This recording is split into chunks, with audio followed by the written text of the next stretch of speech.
Um. Okay. I'm live. Should be at least.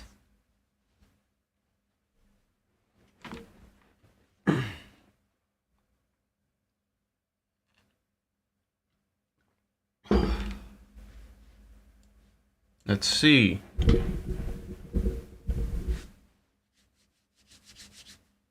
Davey, welcome. Never clean your keyboard while chatting. Aha.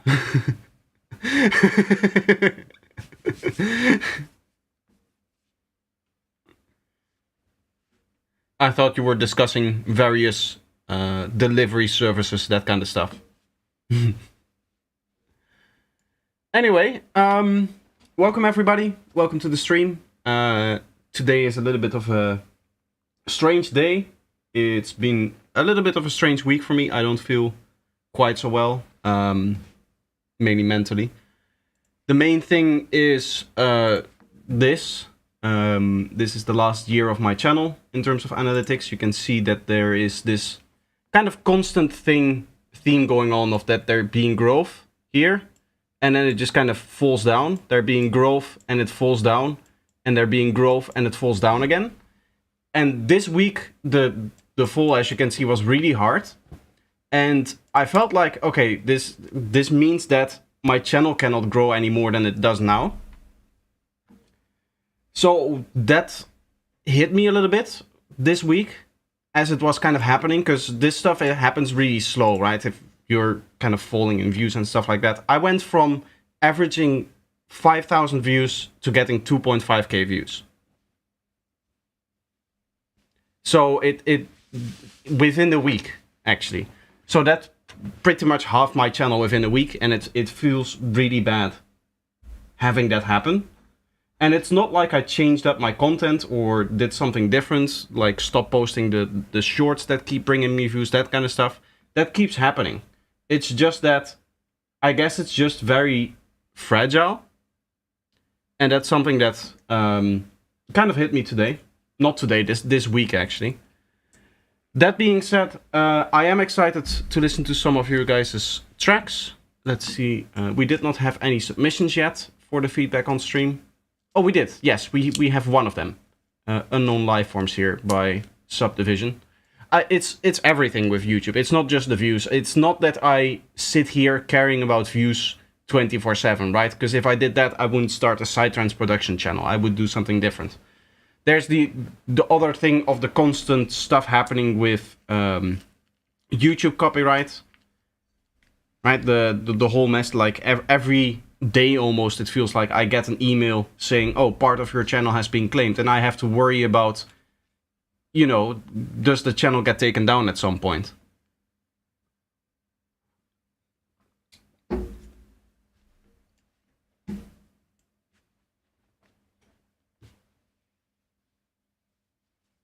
I think it comes and goes as well as everything in life. So the way that this happens, I don't think I can show too much of my analytics. I'm not sure, but I guess you're not allowed to show your revenue, I think. But this is estimated revenue. Your final amount may change in the end of the month. I think I can show this. It used to be the case that there was a rule that you couldn't show revenue on, like, YouTube from your YouTube revenue. You couldn't disclose what you were getting. But I think that was a rule for a long time ago, so I'm just going to show my analytics and hope for the best. So this is my, like, analytics, right? So this is how many views I get per day. I can just kind of scroll through it, and you can see I get around 4,000 views a day. The higher ones are 5k, the lower ones are like 3.8k. Here I have a 3.6.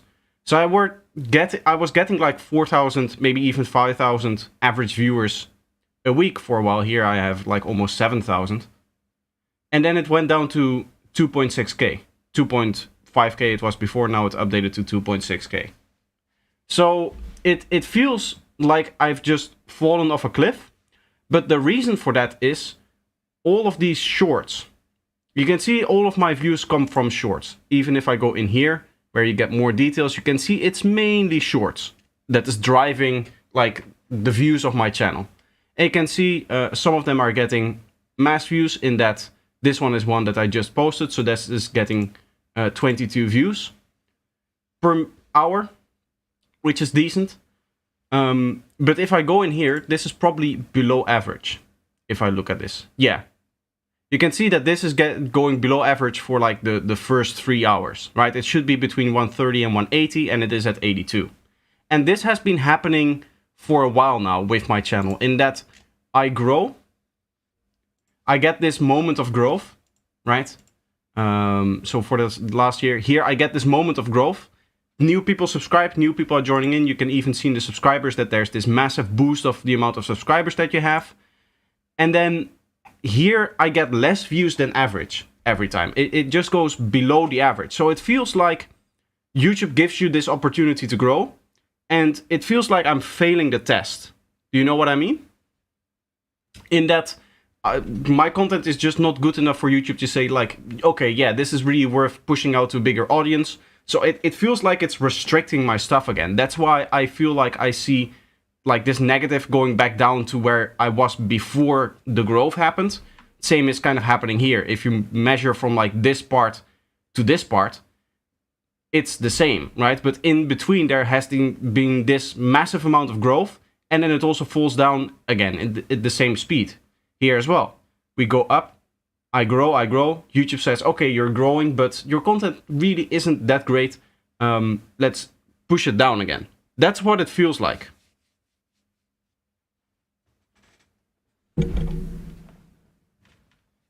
Grote kans dat het zo is. I mean, if it is the case that it's like that, it feels like a dumb system. Because it feels like this is the primary way of getting people to burn out on something. Right? You give them this expectation of, I mean, there's been a month of growth at this point here, right? You can see the holidays were very bad for me for some reason. I expected the holidays to be the best time for me, to be honest, because everybody would be at home. That being said, from the new year, from the start of the year, it has been nothing but growth up until this last week, where I plummeted down to where I was at the beginning of the year.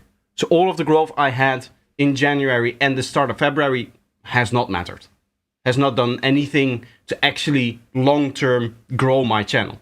And that is what feels, I guess, bad about this kind of job, about this YouTubing thing, is that at the moment the success kind of stops and it rounds off, it's just, you're back to square one.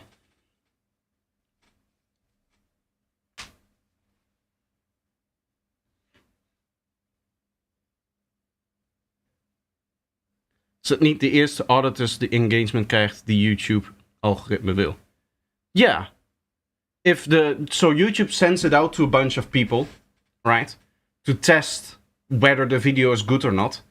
And I believe I am able to say whether I want to notify subscribers or not for shorts and that kind of stuff. For shorts, I have it in a way that subscribers don't get notified. I don't think you guys want a notification of every short that I post every day. And if you do want that, you can follow me on TikTok, I guess, because I'm also posting my shorts there. That's another little experiment that I'm running since the start of the year, seeing if there's like actual merit to having your content on multiple platforms. I started also doing it with Instagram, but Instagram as a platform for content creators absolutely sucks. I have to download all of the shorts that I make on my PC onto my phone, and then I have to one by one find them in my file manager. Then I have to share 2 reels, and only then can I schedule my shorts. But I am on TikTok. TikTok is nice. Uploading to TikTok, you can just do it from the desktop. They allow you to schedule you 10 days in advance, so that's nice. Also something that Instagram, the scheduling wasn't as good. I feel like I couldn't schedule for as long, I believe. But TikTok does have a limitation on the total amount of things that you can have scheduled as well. So I have to go back every uh, 5-6 days to refresh all of the things that I've scheduled for the next 5-6 days. That being said, though, in regards to all of the shorts, they are going to be on TikTok and stuff like that.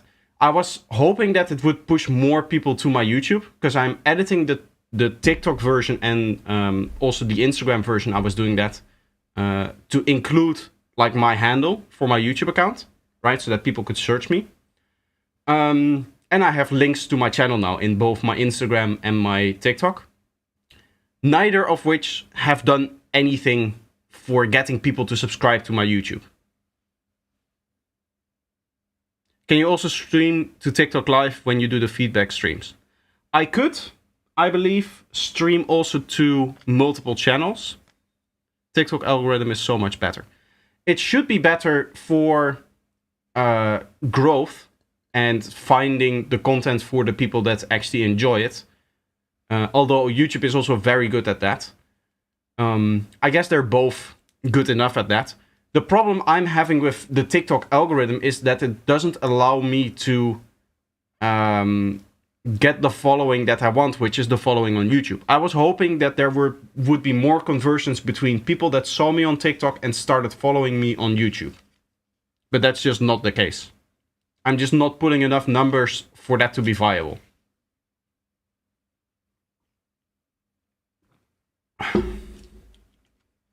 Anyway, we are getting some messages from people submitting their tracks. Let's... oh, sorry. Let's go here. Hey Projector, I really enjoy your tutorials. Unfortunately, there's no C in my name, but that's okay.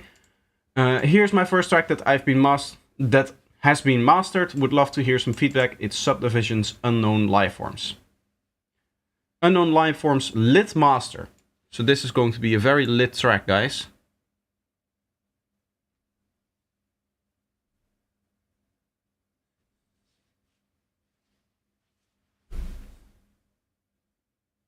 Yo, Serum Preset Pack gekocht en Psychics zijn super.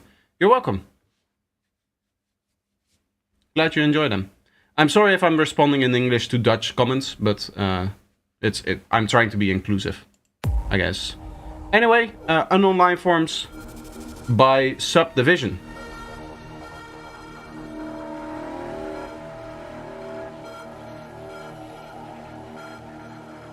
You hear that? What? Nothing. Birds. No animals. Nothing.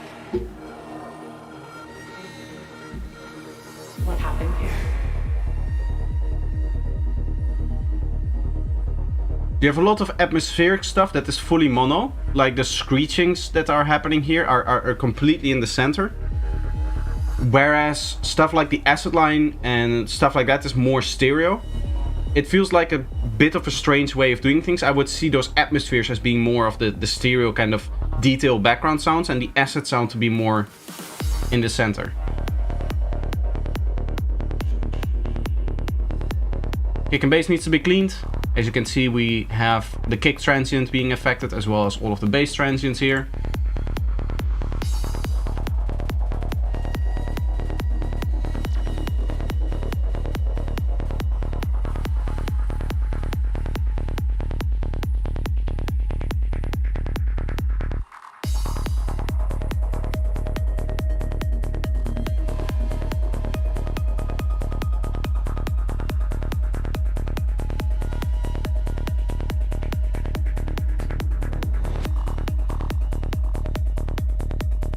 Not a lot happening here. We're in the second section of the drop, right? So there's already some drums happening.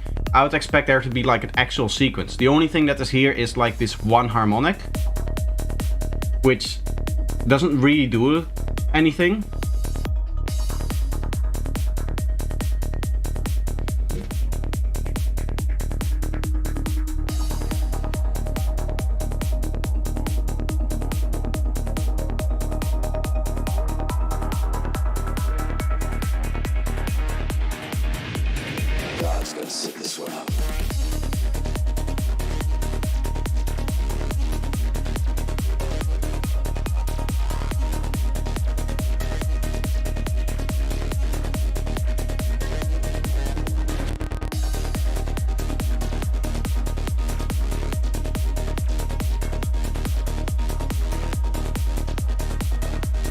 Even here, why are you not doing the 16-note drums on top? Why are the drums on top still 8 notes if this is like the high energy part of the track?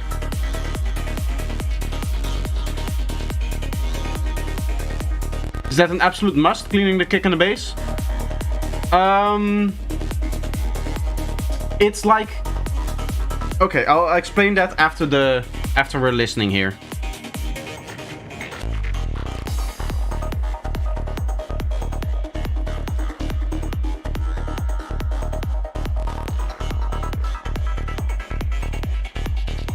Right here we're actually slowing down and there's a lot more energy in the synths than there is in the rest of the track. Right, all of the sequences keep playing, but the drums are just kick and bass essentially. There's no like top drums on top of them, so the indication of energy levels is a little bit off here. Here you can see we get all of the drums that are part of this project, and the sequences go down in energy level. So there's a big mismatch between what the drums are telling me about the energy level of the track, of the flow of the track essentially, versus the sequences, what they are doing.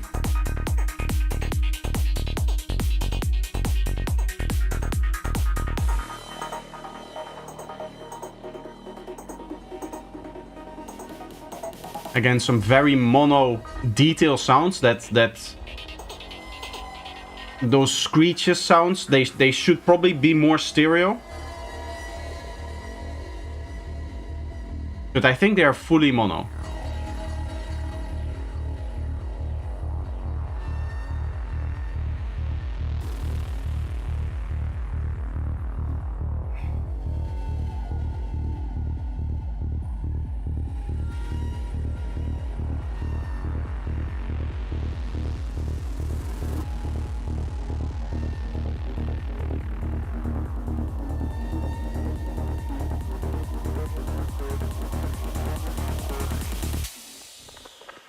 You hear that?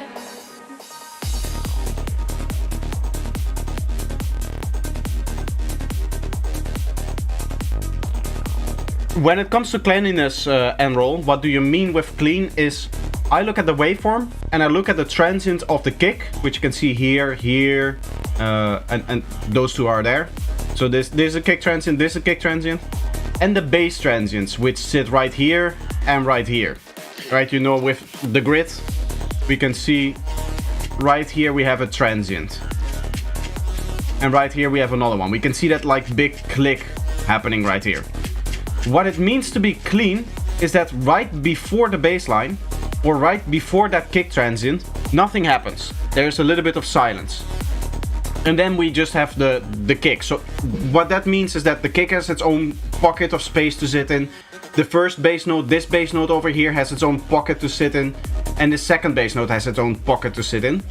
What that allows you to do, what it means to be clean, is that you get the maximum amount of power out of your kick and bass. Because if you imagine the wave kind of existing and then the bass playing, the speaker is already doing something. So you don't get that punch of the something just starting to play. If you were to go to silence, like right here, if it dropped down to silence right here and then it would just be silence, we would get quickly used to this silence being here, and then the punch of the kick comes and it gets a lot more power.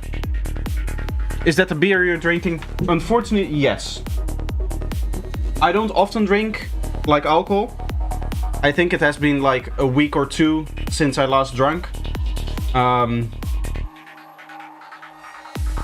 But I ordered pizza this afternoon and I felt like doing a beer with that. So I got myself a few beers.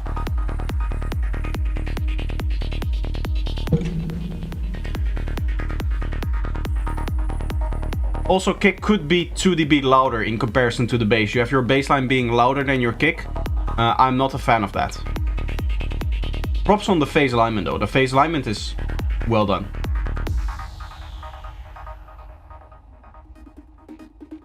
But that's with bass on 3/4 and 4/4. Yes, exactly.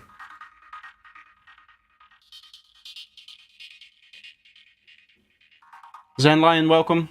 How are you doing? My part is finished, hope you like it. Massimo will hopefully listen to it I don't know that you submit somewhere. If any of these are yours, this one, if this is you, then we'll listen to it, yes. Jointler, welcome. So the importance of cleanliness of kick and bass, it is not so much about the actual effect, right? Because the actual effect is like a last 2% that your track has. It's not like if you don't clean your kick and bass, to some extent, your track is not going to do well. There's always limits to that, right? You can have a kick and bass that is so unclean, so dirty, that it just sounds terrible at some point. But it's not like how should I say it? It's not like a little bit of dirtiness in the kick and bass can make or break your bass line, or it can make or break your track. What is the case is that what I've noticed when it comes to people producing is those who tend to clean their kick and bass tend to look at details more in general. What is my Discord name? That's not how it works. You just send it in the feedback on stream channel right here. Feedback on stream. Read this before posting. This is important, of course. Read that. Make sure that you understand it. If you have any questions, feel free to ask.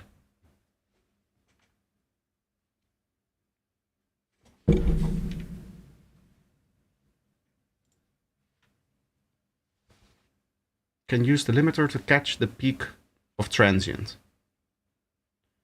Yeah, I guess, but that's not what it doesn't.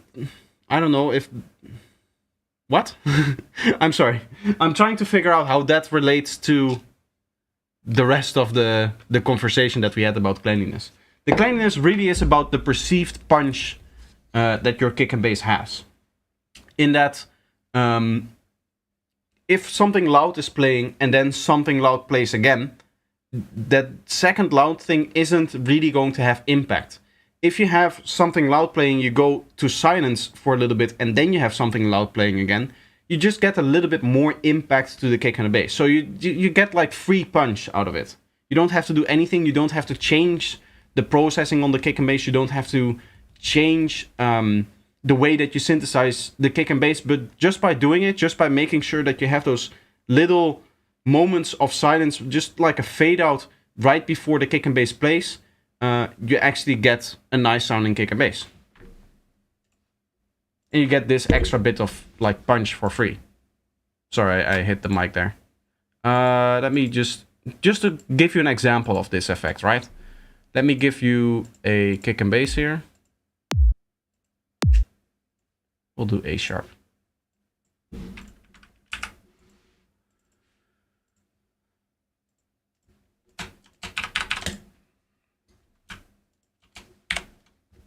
And I want a MIDI track with a serum. I can just let you listen to the difference between a clean and unclean kick and bass. And then you can probably make up your mind for yourself.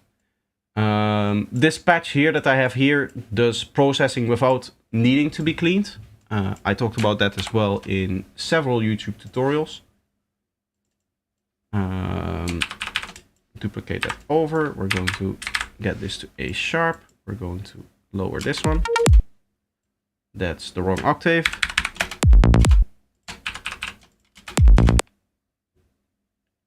Let me tweak this a little bit. I'll also turn down my volume slightly.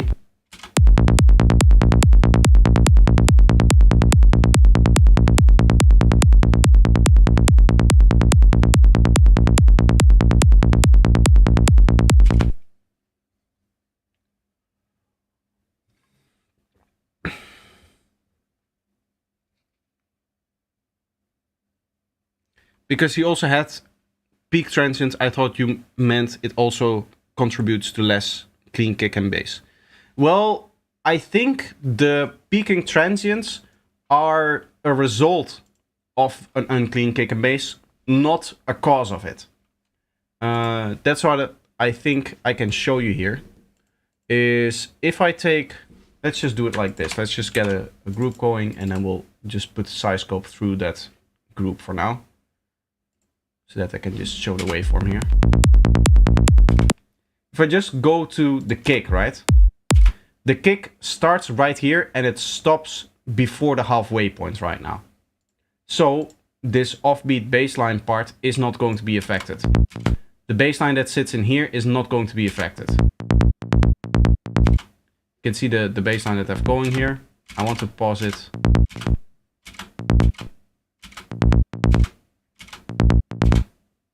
Right there. There we are. Now I can show you the bassline in and of itself. You can see that we have this segment over here, which is the one that sits on top of the kick. You can see a noticeable lack in volume here, but also a lack of sub bass. You can see that not only is this lower in volume, the shape is also different in the waveform, right? These two are equal, as you can see, right? This is the same shape as this over here, but this shape towards the end here just differs from what this shape over here is doing. Right, you can see that it goes up and then there's this down thing and then it goes up again. This just goes up and then there's this massive spike downwards, right? So we see a difference in shape. Which means that, and I can tell you the reason why that is because this part has no sub bass. So what it means to be clean in this case for the bassline is that, as you can see, it goes to 0 dB or like very close to it, right? It goes to minus 108 dB, which we can essentially say is 0. Here it goes to minus 80 dB, which we can essentially say is 0. Here again, it goes very, very low, minus 99, I think I saw before. Yeah, minus 99 dB. So it essentially goes to silence before the next segment plays. And that really is what cleanliness is all about, is that you take your kick and your bassline and all of the different elements that contribute to your kick and bass, you put them in a unique pocket. So you have the kick over here. Exactly this part is the kick, and then we have our bassline over here and we have our bassline over here. And okay, yes, technically if you want to argue, these two parts share something. This is here, there's a bassline over here and there's a kick over here as well. But for like the main elements, that especially the ones that are providing the sub bass, you have your kick over here, you have your bass over here, and then you have your other bass over here, all in unique segments. Which because they're all in unique segments and all of those unique segments kind of trail off towards the end, in terms of its volume, you get more punch at the transients of all of those elements. And you basically get that for free by cleaning your kick and bass. So is it going to make or break your track? No. Is it going to be beneficial for your track? Probably. Yes, it will probably be beneficial for you.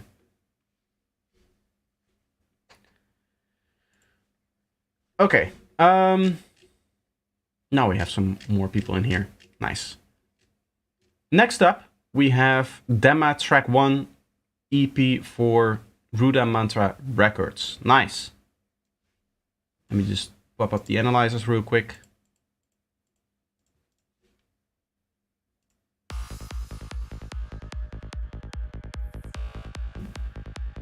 Very quiet. Is that a... Aha.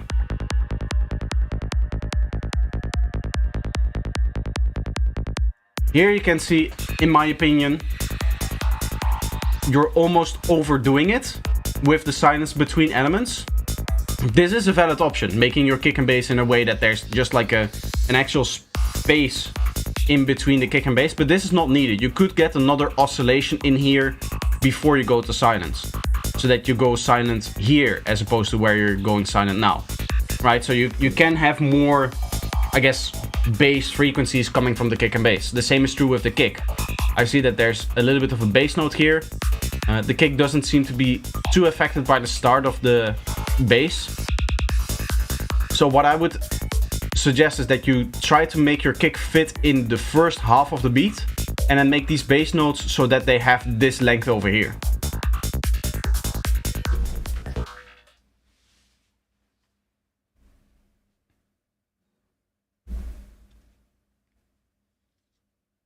In kick-bass overlap, when the bass is very quiet, does phase still matter? Yes. Yes. What you don't want is to have the situation where your bass line is cancelling, even if it's at a very low volume, You don't want your bass line canceling the sub bass of the kick. In fact, you probably want those either aligned, or you want the sub bass of the bass line to be completely removed, like I do it, on the notes that play on the kick. Right, we saw the patch before this thing over here. It has no sub bass when the kick is playing. The way that I achieve that is with a simple LFO that switches between my sub bass over here and just silence. Right, as you can see over here, it just kind of flicks between them in a space where they're not playing anyway. So this is for the last two notes, the sub bass is kind of playing here and here because of this thing over here, which kind of delays when the sub bass comes in. So you don't hear it coming up here, you just kind of hear the sub bass appear in this part over here, and then it plays again in this part over here, and then it gets cut off again, which means that here it is silent, and therefore the one that sits on the kick, this one over here, has no sub bass to it.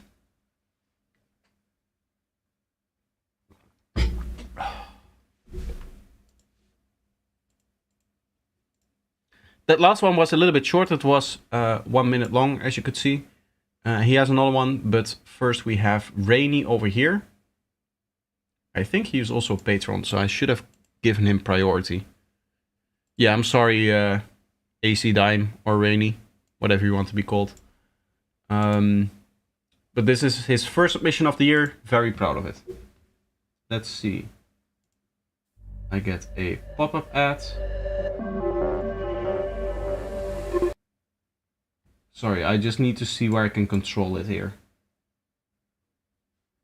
I wanted to show the title of the track, but it's The Deep something. I guess we'll never know what this track is called. Anyway, this is AC Dime with his track.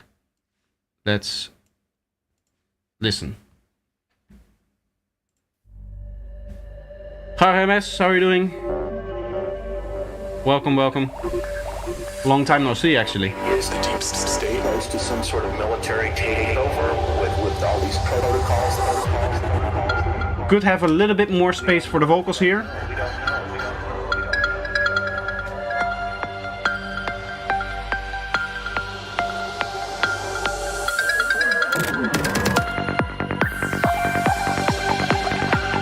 These are very hard questions to answer. Here I like it. Here I can hear what he is saying. It's always been impossible. Towards the end, it's harder to hear what he's saying.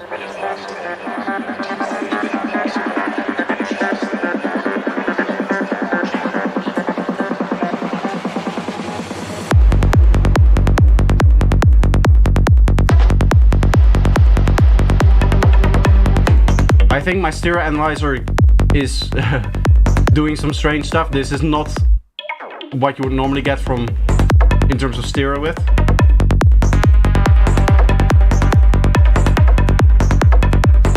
So the kick is clean in this case, right? We can see no effect on the kick transient, and it's kind of going to silence here. It's slightly up. The main thing is that you clean it in a way that it doesn't clean the bass line itself. It just cleans it when the kick plays. That looks to me like you're LFO-ing it.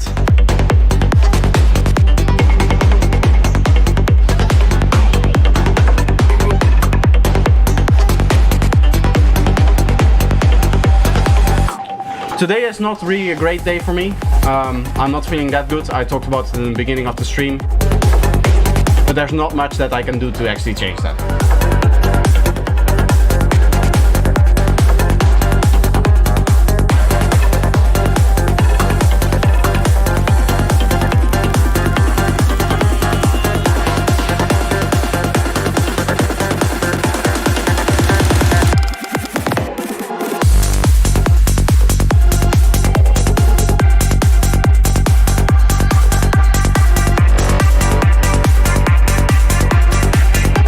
I'd hoped for a little bit more power here.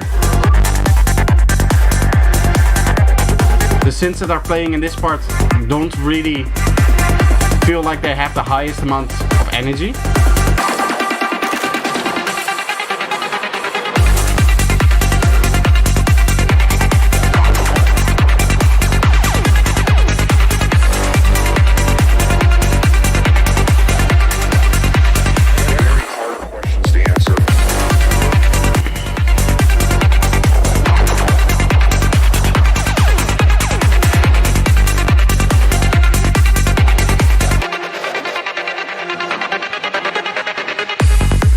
think I would like this synth over here if there was a little bit more modulation on there. That responded to messages or indeed paranoia about the deep state.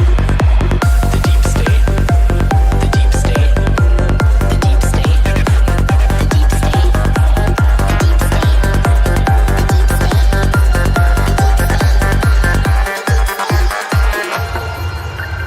Not even the pilots apparently were really able to identify what they saw. They still don't know what this object is, where it came from, or what direction it was headed in, or what direction it came from. It is just all very murky at this point. I don't want to get too technical, but it could be the deep state.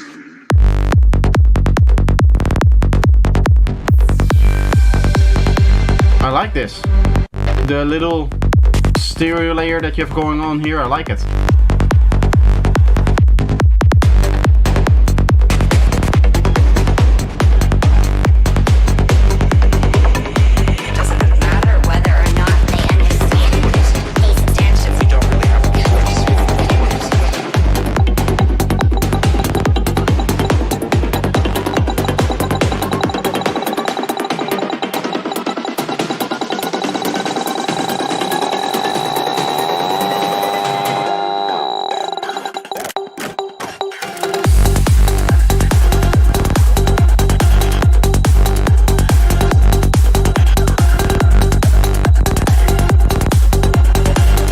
I feel like your snare is a little bit on the long side. Like it has some kind of long reverb to it.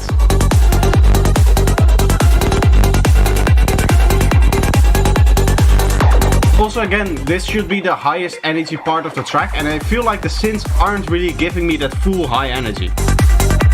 There's some really good sound design going on in here, there's some really good structuring going on in here as well. Personally, I'm not a fan of the speeding up synth because it tends to get out of rhythm with your main rhythm of the track, right? With all of these things here, which is your main 16 notes. And just by its very nature, this speeding up synth does not fit in with that rhythm. So personally, I'm not a fan of that, but I can see it work from a technical standpoint. The main thing that I'm missing is when you go into high energy, there isn't really fully high energy for me. The synths are a little bit on the soft side. I would hope for like a very strong, very wide spectrum kind of FM synth maybe. Something gritty, something that really just grabs your attention from the mid-range over here all the way up until like 10k in terms of its frequency range in which it acts.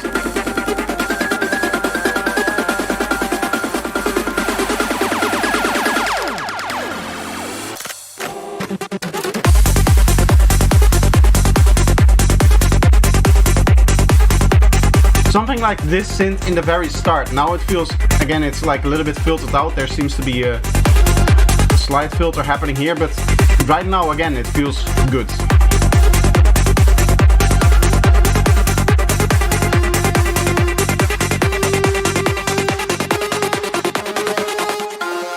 Notice this synth that played in here when it's in that high filter.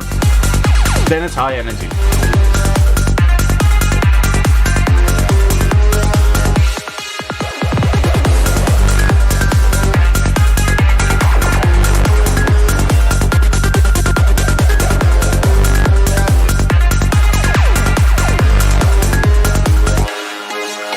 Sliding bass feels slightly too loud, maybe 1 dB, 1 or 2 dB-ish. Other than that, I have to say, production quality of this track is very, very high.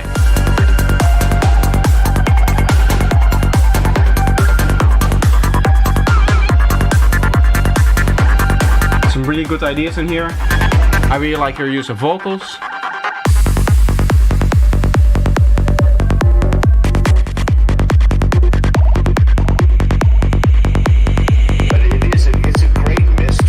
You can see this thing just completely broke here.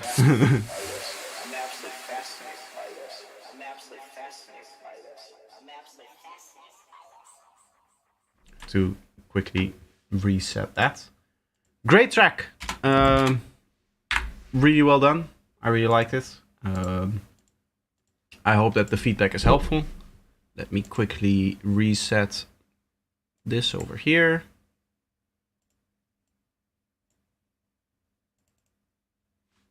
Hello?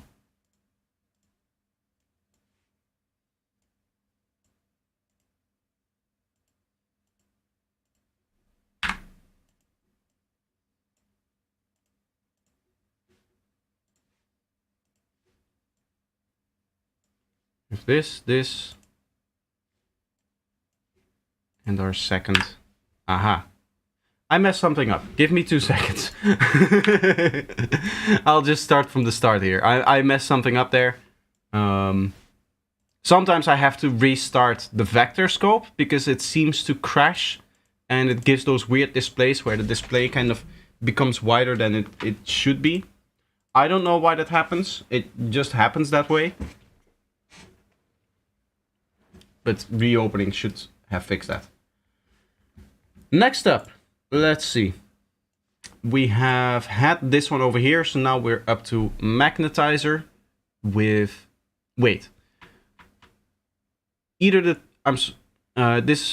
here. This is another project, Magnetizer Force Groove Style. So the artist name is Magnetizer, and we still don't have a title here. Thanks, you're welcome. I hope the feedback was helpful. Again, you have a little bit more space for a kick and bass to exist in. It doesn't have to, there doesn't have to be like an actual big space to it. You just have to fade out to silence right before the transient. It's of course going to depend on the waveform that we have here. Like if there's like a very big spike right before the transient, I would probably remove that. But if there's not a big spike here, you could do another oscillation. You can have another full oscillation and then kind of have this fade out sit here as opposed to here.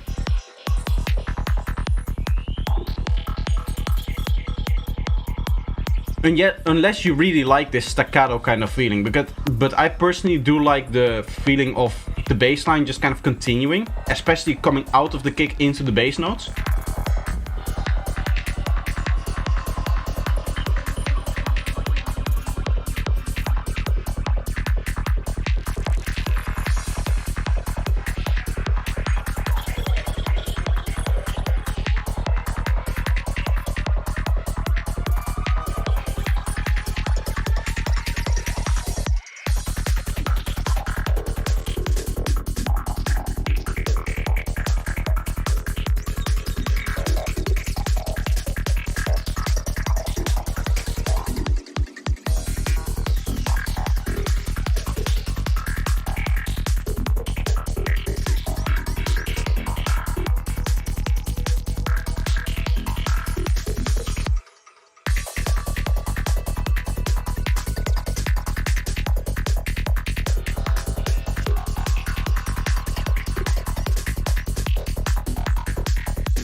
I like it.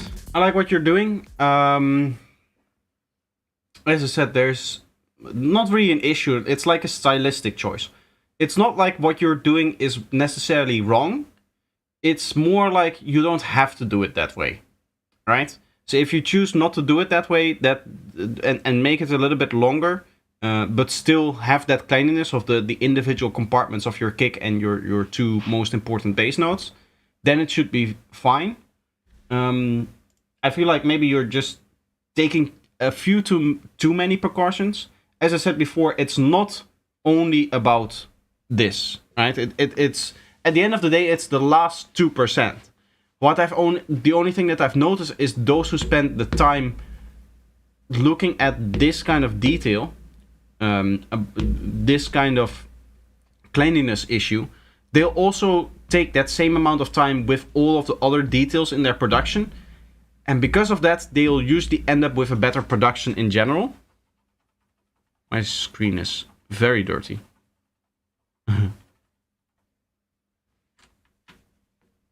Nice. That fixed that. It was getting very annoying. Anyway, very good track. Very good start. Of course, this isn't the full track. This is just the high energy part here. Usually, I find these submissions less interesting because at the end of the day, I mean, everybody can... not everybody, but most people can get to a point like this, right? Where they have like a 2-minute section of their track, which is finished with all of the synths. The more important part is being able to turn that into a full track, a full 8-minute track, something like that. That is the difficult part, is actually finishing the production and saying like, okay, this is the full finalized track here. And to be honest, I think you're on a good path. I think you're the sound design that you had and all of the sound selection that you had as well is very nice. I just want to see when the track is finished how it's going to be. Because that's usually more interesting than just a production session. We have quite a few tracks here, nice. Next up we have Omen. The Nexus V5 Omen on SoundCloud. Let's see.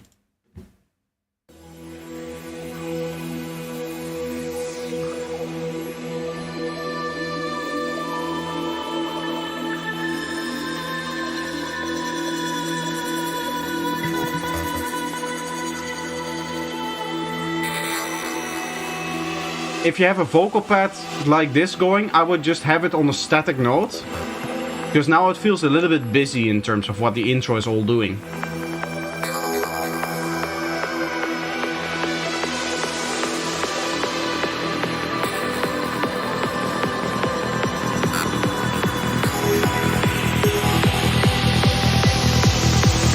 You have this synth melody coming in here. You have this very loud sweep. This sweep is way too loud.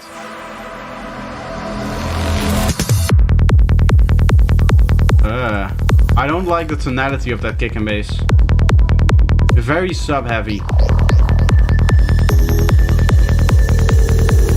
Also absolutely not cleaned up.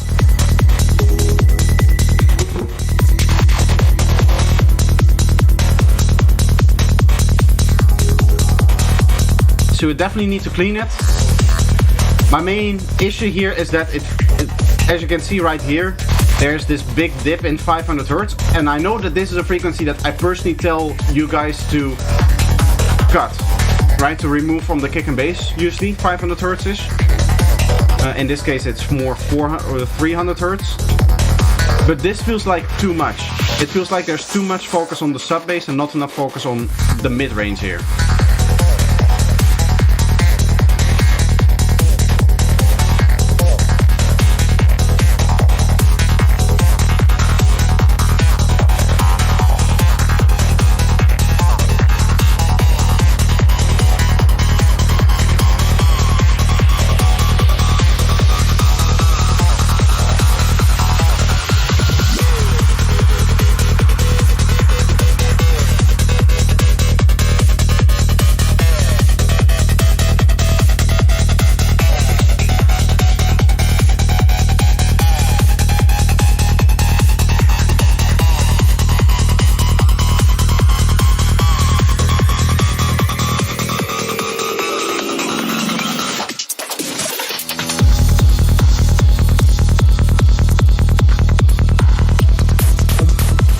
I feel like the whole track is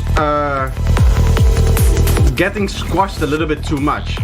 I'm not entirely sure if I can actually hear some limiter distortion happening, but I feel like you're pushing it into a limiter too harsh, which even looking at the waveform, I wouldn't be able to justify that by the waveform, because it's not like you're compressing more than the last track that we heard.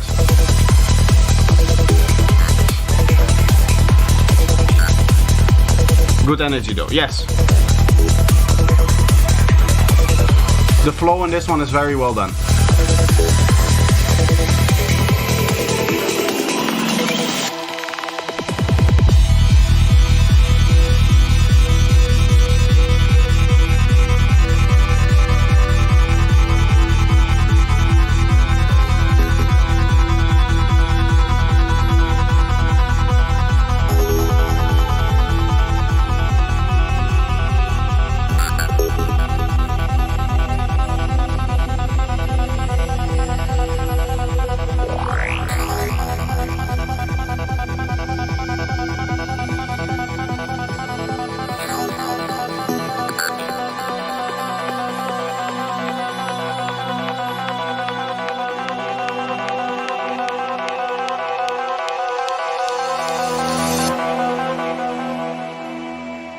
There's a very strange way that the delay tail is being treated there.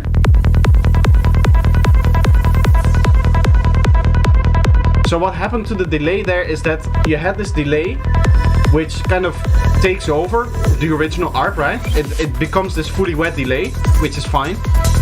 It then lingers out for a while and then suddenly it cuts off completely. That's like very unnatural. If you're going to have a delay like that, if you want to have a delay that completely takes over and it turns into the delayed sound kind of playing on and on and on, at that point, I would just slowly fade it out, as opposed to what you're doing here is in 1 or 2 seconds, it just goes from full power to full silence.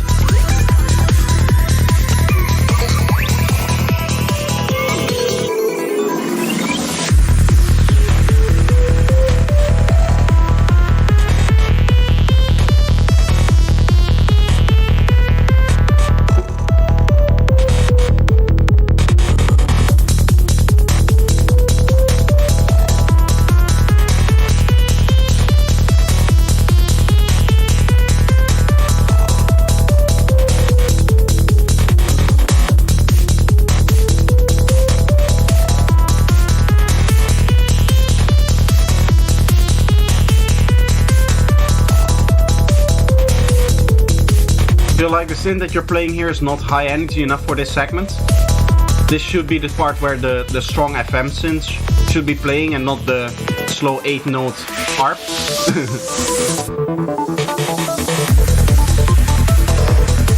Especially with the low kind of dark vibe that you're going for in this track.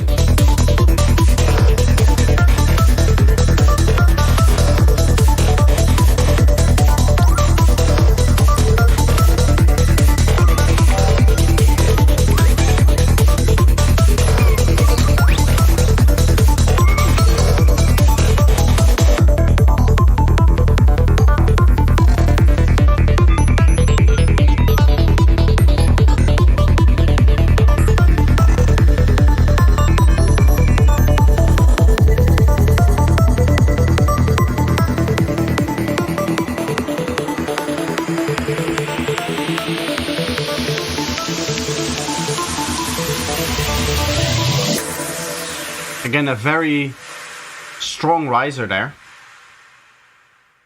I think the final thing I should probably say about this track is keep in mind the risers and downlifters and stuff like that is all in... It should all be supporting elements in function of the already transitioning elements. Here it's just the riser and downlifter, so there are no transitioning elements. So it feels like those risers either are like out of place or they are overpowering the elements that they're there to like support. So either put in the elements that should be there, or turn them down, like the risers themselves. I think it will be a mess. If we all take our best skills together to one track, Projector can't feedback us anymore because it's too good. I can always give feedback, trust me. Even artists that I hugely admire, if Asterix were to drop in the chat and were to say, where can I submit all of the stuff that I am working on for my next Asterix album, I would say drop it in the Discord and I would talk about it in the exact same way as that I'm talking about this track or any other track.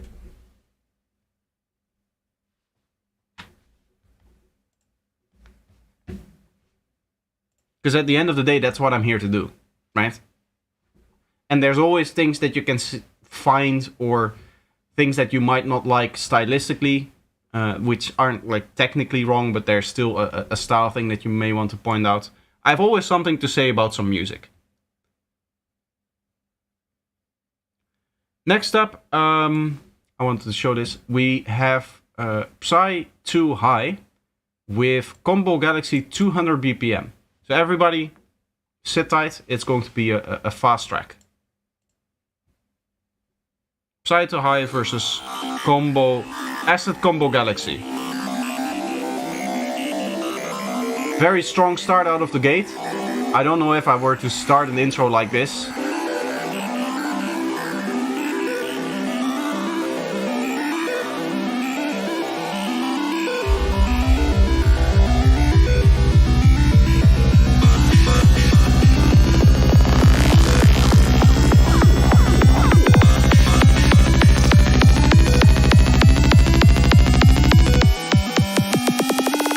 I'm not a fan of the kick and bass already being at full volume.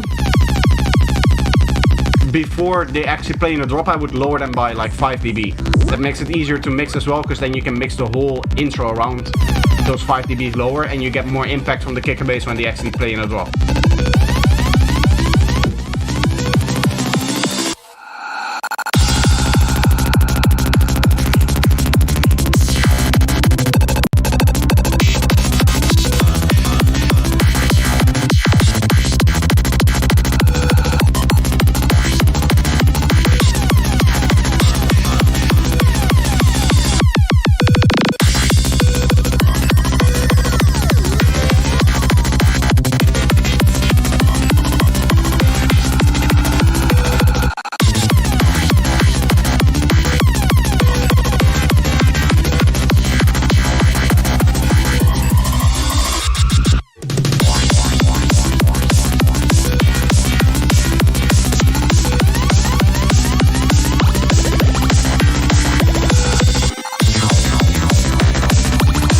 I was hoping for a spot where I could check the kick and bass, but that's just not going to happen, I think.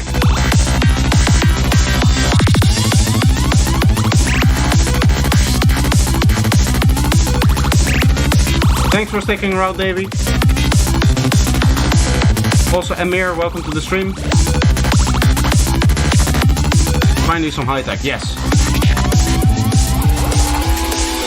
With our combined strength, we can end this destructive conflict. Here again, this is like a break, right? Or filtering in the kick and bass and stuff like that. I would just lower the volume of the kick and bass, and therefore all of the elements that you're mixing the kick and bass against by 5 dB. So that when the drop hits, you get full power, full impact again. Because now you're already at the volume before it of the of the maximum volume that you have.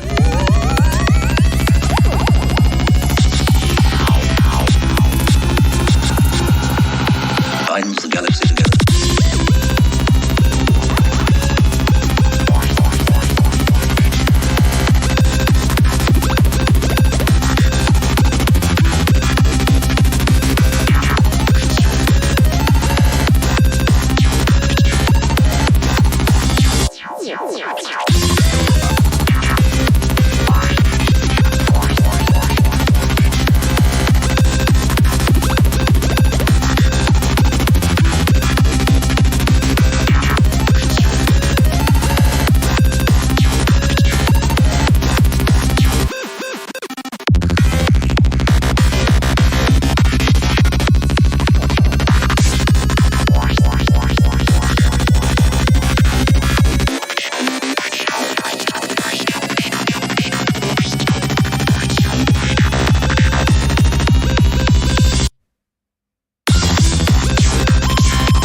Here, I know that this is like a trope to just cut out everything and then get back into it, but I personally like them with a little slide in, right? So that something indicates that that transient is about to happen again.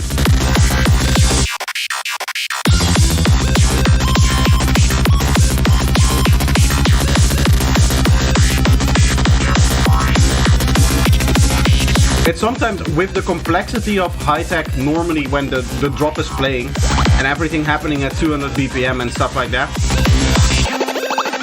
That dichotomy between what you normally hear in the drop segments and the fills. This is not a critique of this particular track, but high-tech in general. I feel like that dichotomy is too big, where you have the fill and there's just one synth playing, or in this case, as you can hear, which is kind of like a standard thing to do, you just drop out everything and just have complete silence for like 2 beats. I feel like that's too much of a change, because it's very big, very many things are happening in the drop, and then it suddenly all stops and it all goes to nothing, and then it opens back up again. I feel like that's a little bit too much, maybe. But I don't know. It feels to me like it's trying to do too much in terms of the energy flow, right? Because if you think about what that would mean in the energy, is like, okay, we have high energy, high energy, high energy, juke, juke, high energy, high energy, high energy. It doesn't really tell anything in terms of story, right? Whereas what you could do is you have it high energy, you go to medium energy, and then you go back up again to high energy. So that's something that, you know, progresses the track again. I did want to see the kick and bass on its own. I think there was like one place where it played. Did I move that? I don't think I did.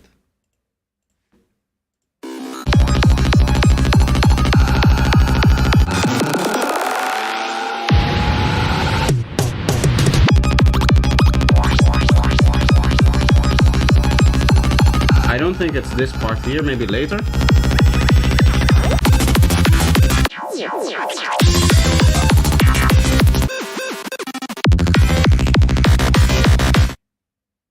I think I can pause it there at the right spot. Let me zoom out here. Go.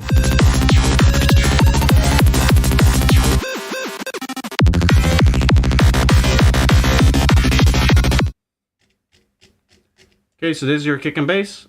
As you can see, you did not resample it. It isn't clean here.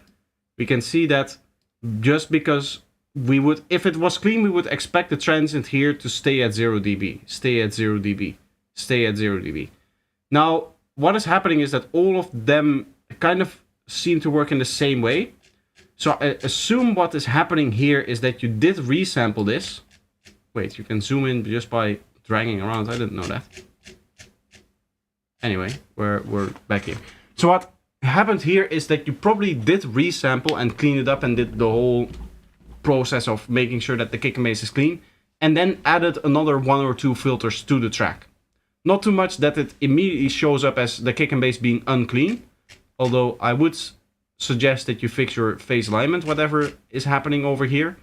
But it's just enough for the phase shift to start pushing these transients up and to start putting this out of the normal silence that we would see if the kick and bass was completely resampled. Thanks for the feedback. Very important. Thank you. You're welcome.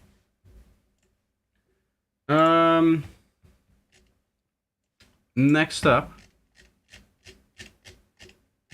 there's quite a few tracks. How long have I been streaming? I've been streaming for an hour.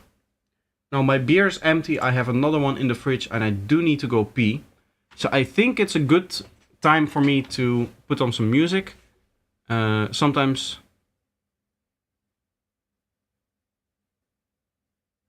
In my opinion, sometimes a not really clean kick and bass can sound good.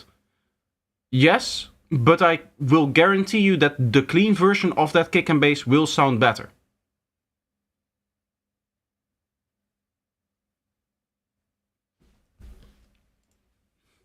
That's just, it just gives you more punch. And I like punch, so why would you not do it? Oh, come on. Yeah, sorry, Joint. No, you'll have to wait a little bit. But I do have to pee, and that's important too. So I'll just put on some music. Let me go back to the track here. And I'll be right back for you guys.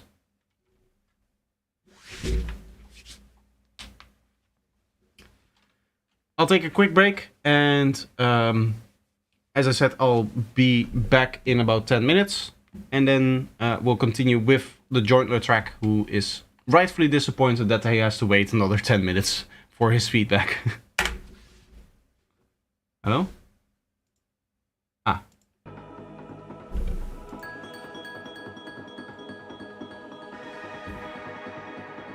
Hope you guys enjoyed this little track here. This is unreleased.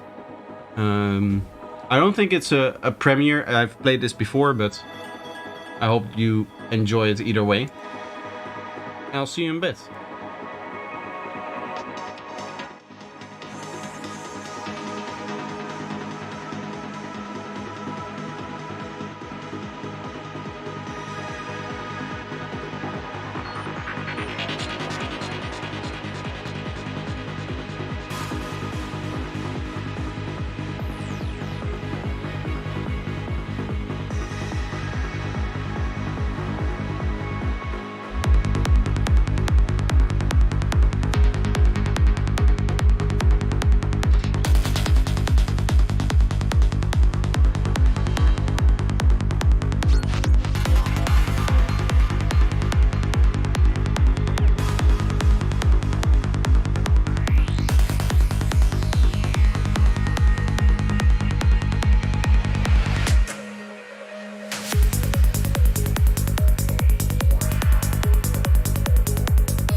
you would fulfill all your wishes, every kind of pleasure you could conceive. Then you would get more and more adventurous, and you would make further and further out gambles as to what you would dream. So in this idea then, everybody is fundamentally the ultimate reality.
I'm sorry that Jointler just had to leave now.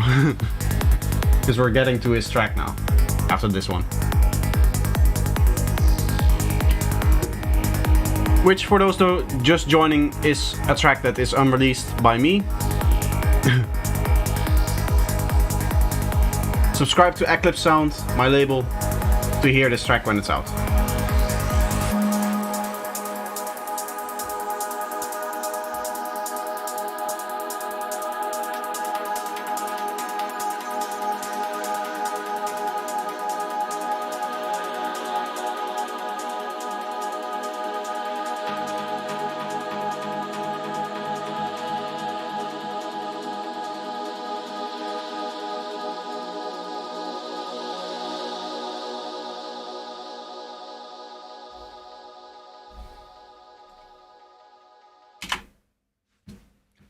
Okay, we have, as I said, the next track here is by the Jointler, who unfortunately left just now.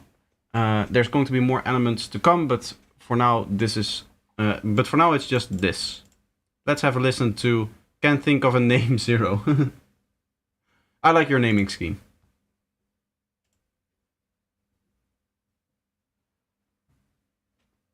Let's see, this is a Google Drive one, so it takes a while for it to start playing, but there it is.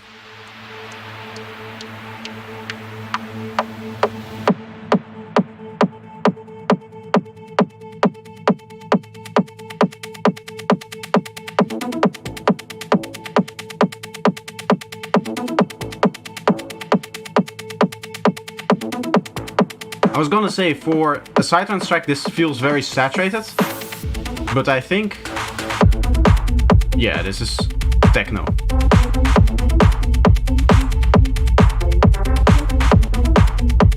looks nice. Your rumble could be a little bit cleaner. It doesn't matter that there's like this gap in here. That's nice and dynamic, I think.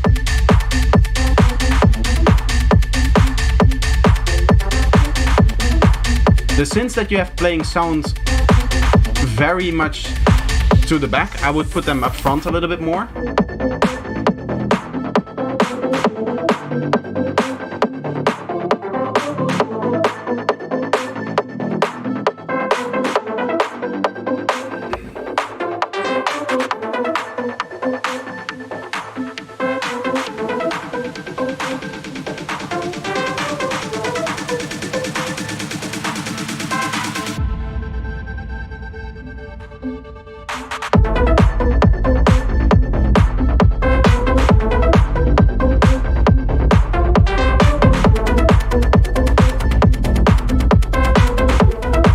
Now I like it, how it's coming through more.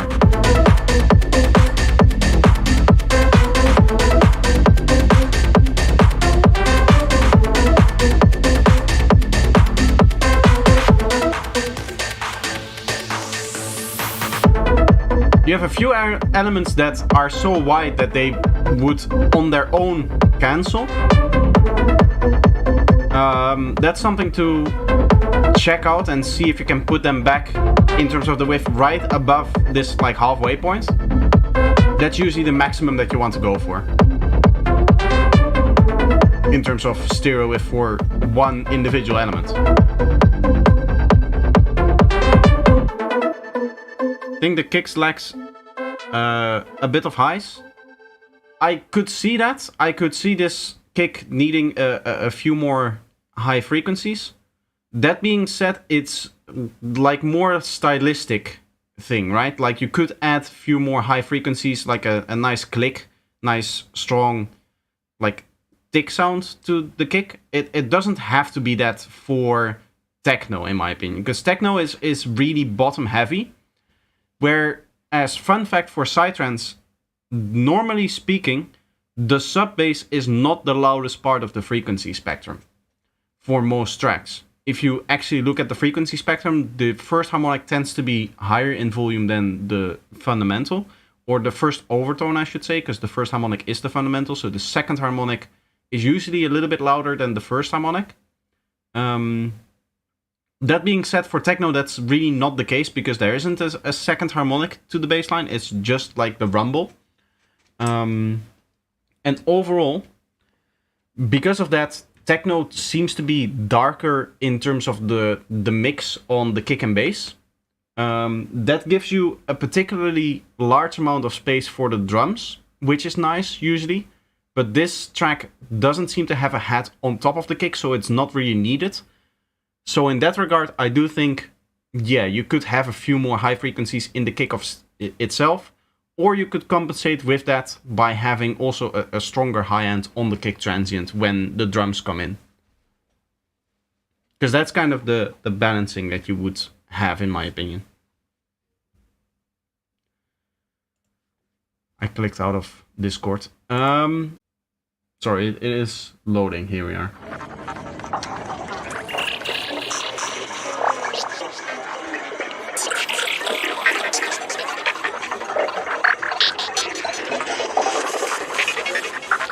Very busy intro.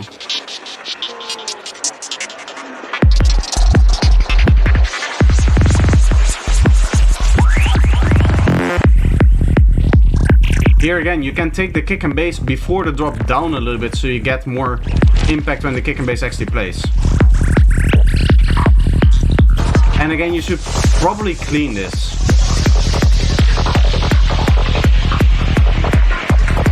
That downlifter is way too high in terms of volume.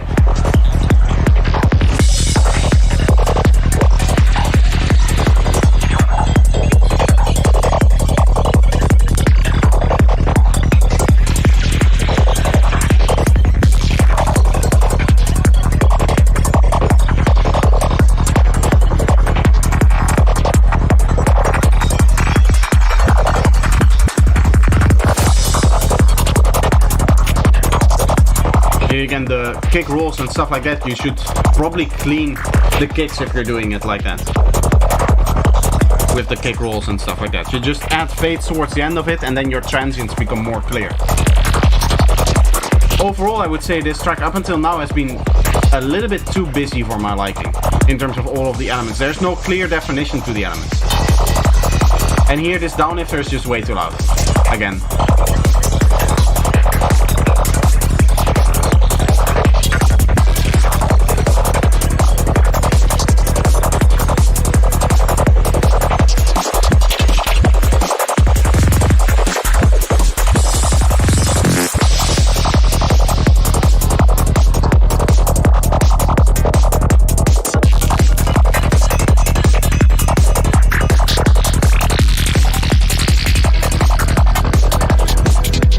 This feels a little bit better in terms of busyness, in terms of the amount of elements that are in there.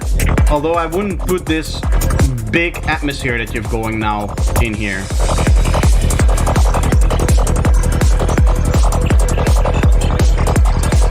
It feels a little bit pressured, everything.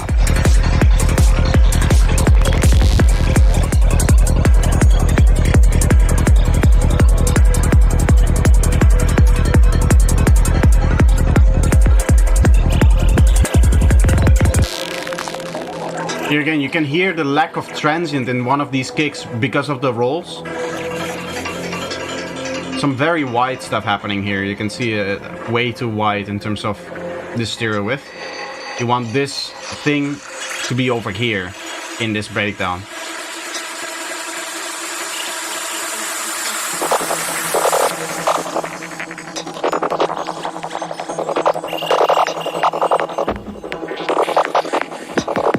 The fade up that we just heard happens into an element, into something that doesn't really seem like it has like any impact.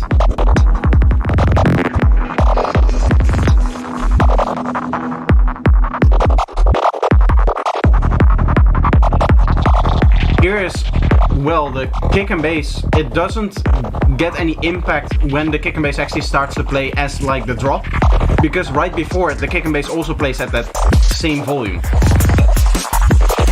So it's hard to understand when the kick and bass actually starts. Possibly, welcome. Welcome to the stream.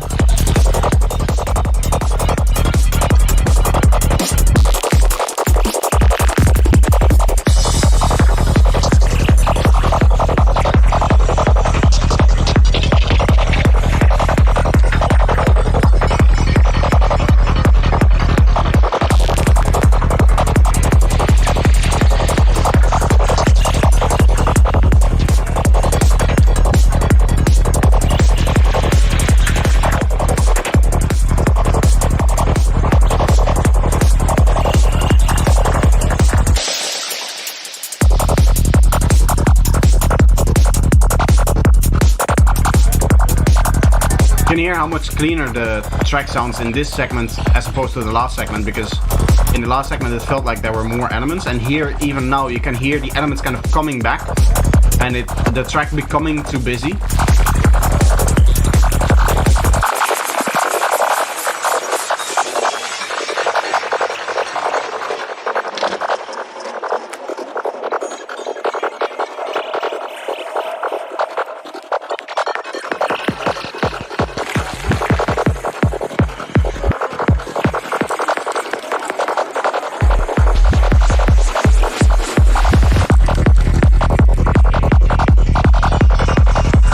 I think you have a little bit too much delay and reverb on all of your elements.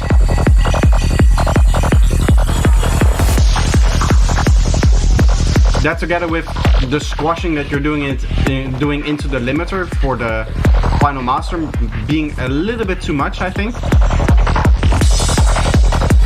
All of that makes your track very pushed together, and it's hard to understand which elements are playing at any given time. It also feels like stuff like the atmospheres and the supporting sequences are mixed in the same way than the main elements, which means that there's no hierarchy of kick, bass, main elements, support elements, and effects, sweeps, all of that stuff. It feels like everything is at the same level in terms of the mix.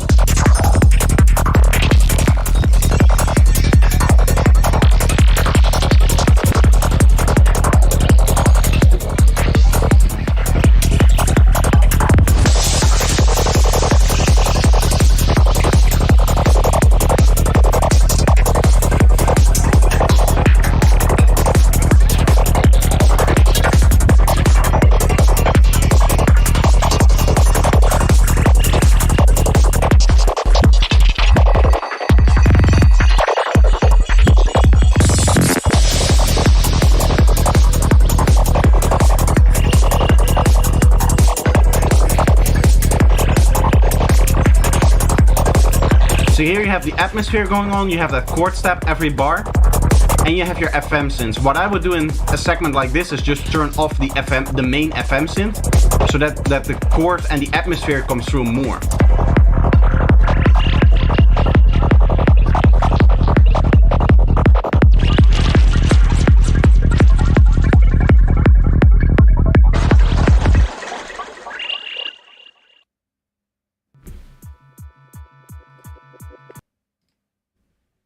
Sorry, that last part wasn't part of it. That's just SoundCloud's autoplay, as usual, being annoying. That being said, overall, the sound design is very good. The kick and bass sound very good in terms of its tone, like the tonality of it. I do believe I pointed out that it should be cleaned a little bit more, especially in the rolls. But overall, I like the track. I just think it's a little bit too busy, and it was hard for me to focus on which element do you want me to focus on apart from the kick and bass? That's the usual big question, right? When it comes to mixing your psytrance track. Because at the end of the day, we cannot focus on everything. So some elements need to be support elements. And I feel like what you've done here is you've decided that every element should be a main element. Need to clean the kick and bass for real and get better hierarchy. Yes, 100%. Those are the two things that I would say is hindering this track the most. That being said, those are like all mixing things. That being said, you can make your life a little bit easier by just making the production a little bit less busy. And in the production already thinking about like, okay, the maybe the low frequencies, the very dark frequencies, they cannot be taken up by the synths because the kick and bass is already playing there. Because I felt like, for example, for that FM synth, the main FM synth that you're playing, it stays a lot in the lower, kind of like darker frequencies of the mid-range, as opposed to really going up into higher frequencies. Sometimes less is more.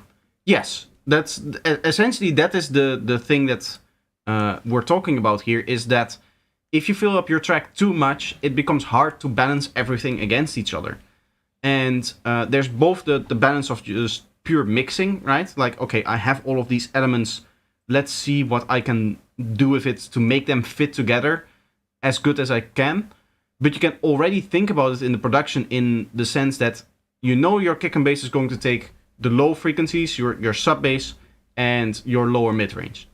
So what I would probably have to do with my higher frequencies is, instead of having them present in here mainly, maybe have them present in here. So that FM sound that you have, for example, I felt like it wasn't exactly low here, right? It wasn't exactly in this lower mid-range where the kick and bass is really taking most of the presence, which, if you really think about it, is like 200 hertz and below.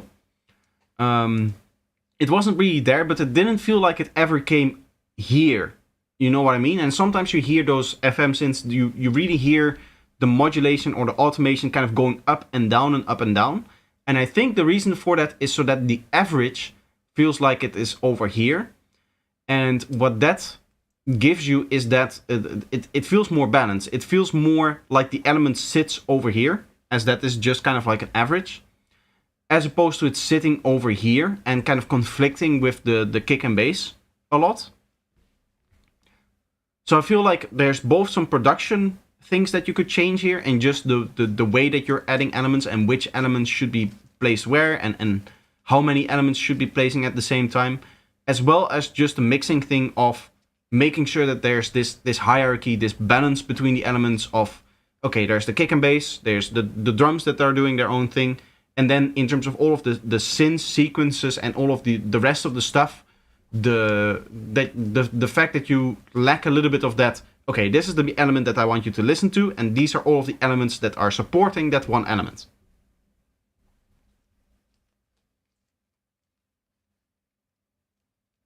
I've designed it to random nodes on Serum, then also random decay and such on the FM synth. Yeah, but the main modulation of it, the main kind of tone of it, I guess, is sitting around this frequency range over here, as opposed to kind of what you could have it do is just sometimes sweep up, right? To get that really crispy kind of sound out of the FM. I guess I could try to demonstrate that.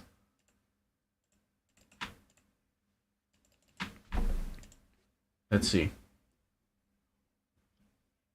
Now I have to make an FM synth from scratch, but I believe the way that I want to do this... Oh, it's still down. This website, the one that I always used for frequencies, is gone down. And I don't know what to do about it, because now I have to find a new website that I like as much, because the old one was very, very good. But I do need to get the frequency here.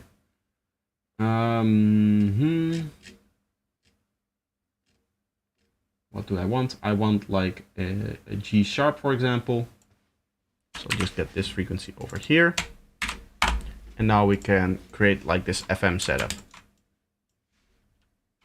Which you do like this, I think.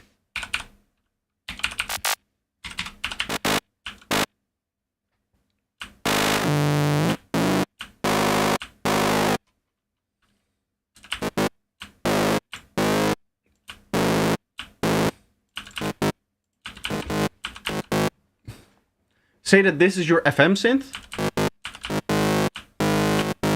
right? What your FM synth is kind of failing at is getting to the highest frequencies. So it feels like what you're doing with your sound design is something like this almost.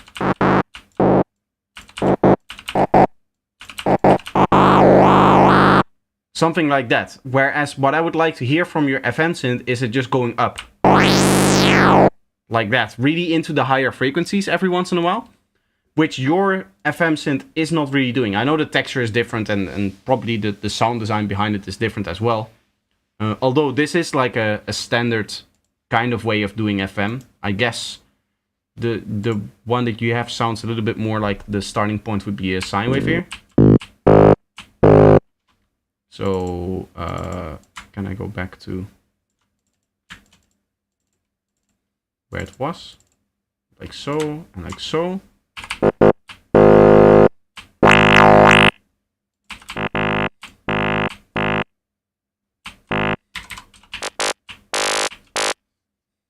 Yeah.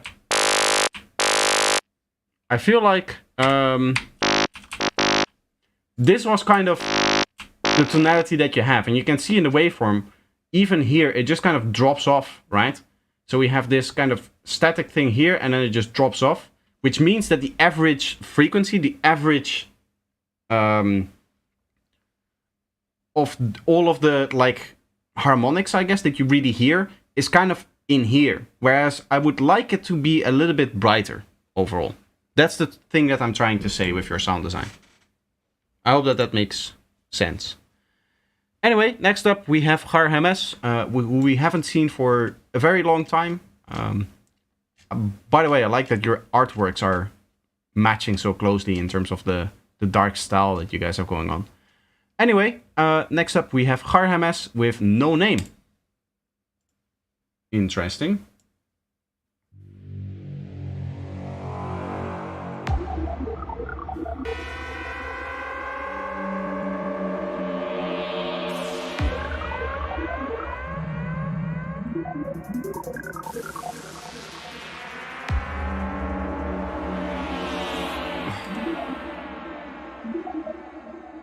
It changed speed here for some reason.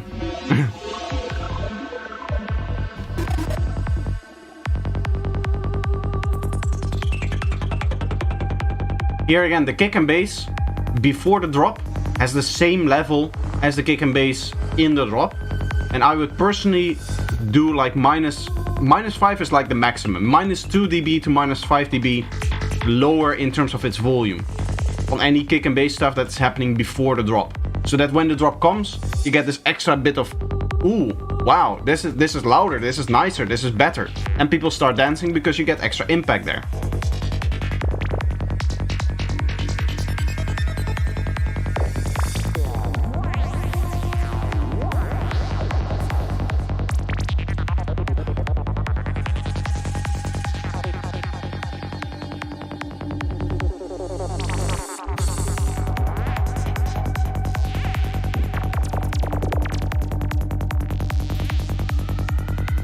Sound design is nice and cohesive. I think I can already tell you that you need to clean your kick and bass without even pausing, but I'll confirm it. Yes. I can zoom in really far. I don't have to do this. Like, even here, I would probably try to remove this spike here, if you can. Like, if you already have this in the sample, you can just fade it out right in the end so that this spike doesn't appear so high. But even if I have to zoom in this far to see whether it's clean or not, it can technically be clean, but then it's not clear. You know what I mean? Even here, it looks like it's always going back down for where it needs to be for the transient to play, but giving it a little bit more space could be nice. It gives you just a little bit more punch.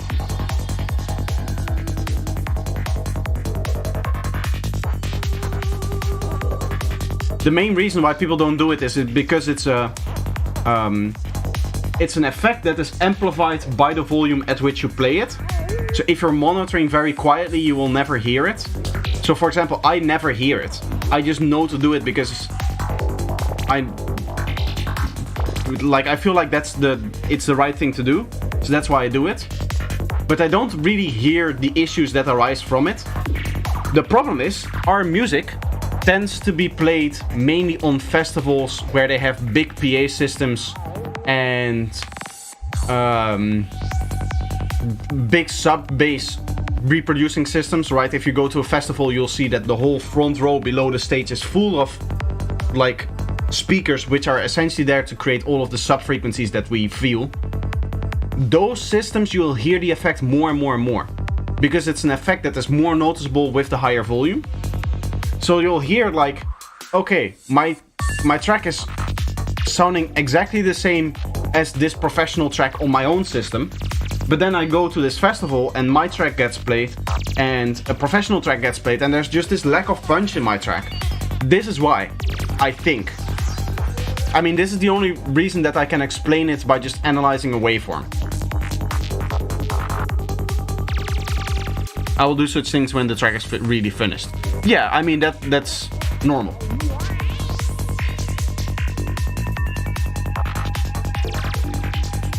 I can understand that you don't want to commit to a kick and bass before you're really certain that the track itself is finished.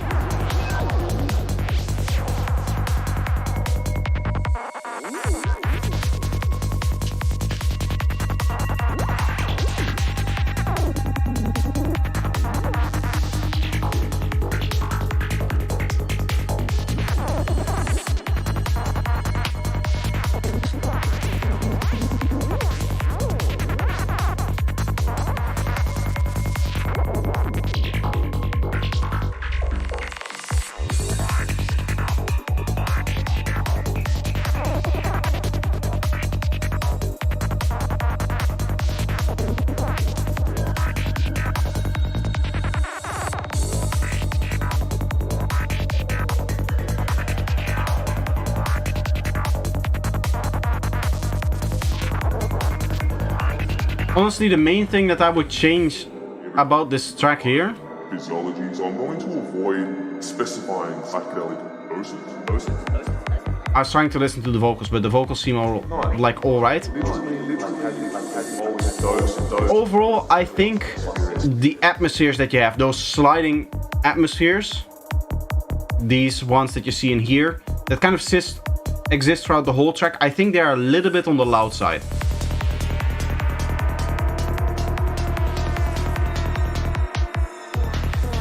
These as well, those like those very slow kind of atmospheres, right?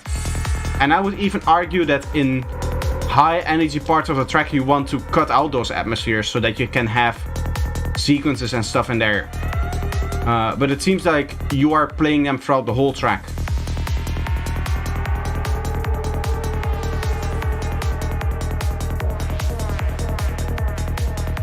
So here I can understand that this is like a medium energy level. Let's see if we get a higher energy level still later.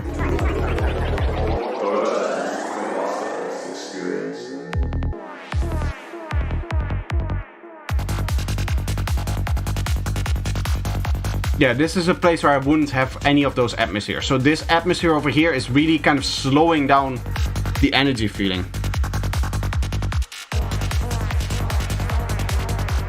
Because it takes a sound, or it takes a track that is like very fast, right? Tak, tak, tak, tak, tak, tak, tak. That's essentially what this FM synth is doing and what the kick and bass is doing. And it lays on top of it this very slow kind of movement. So from an energy standpoint, I feel like they're incompatible. I do have to say, I hear it a lot in psytrance. That we have these very, very slow elements on top of the very high elements. Which I don't quite understand from a songwriting perspective.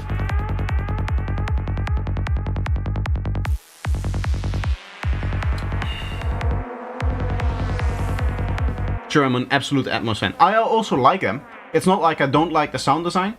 I feel like in your track, it's just a little bit too loud right now. That being said, I do really like the track and I think it's a very good one. Let's move on. We have 2 more tracks here. I don't know how long I'll be streaming today. As I said, I don't feel quite as good as I normally do. I said that at the beginning of the stream for those that want to watch it back. So I probably won't make it like the 4 hours that I usually try to aim for. The 3 to 4 hours. We still have 2 more tracks. So let's see if there's more submissions after this. I'll obviously continue listening. If not, then I might as well just end it. That being said, we go to Psy music with In Progress, Full on Groove. Let's have a listen.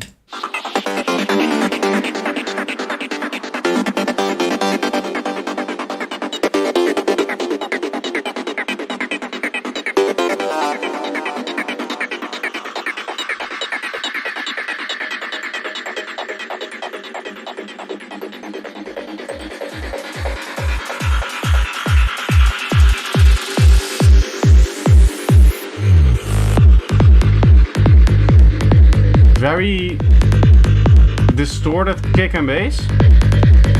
You can see clear clipping happening here. That's a bad thing. Don't clip. Everything is very sub heavy as well.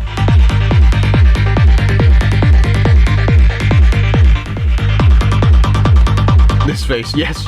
This is the face that you hear when you see when I hear distortion on the kick and bass.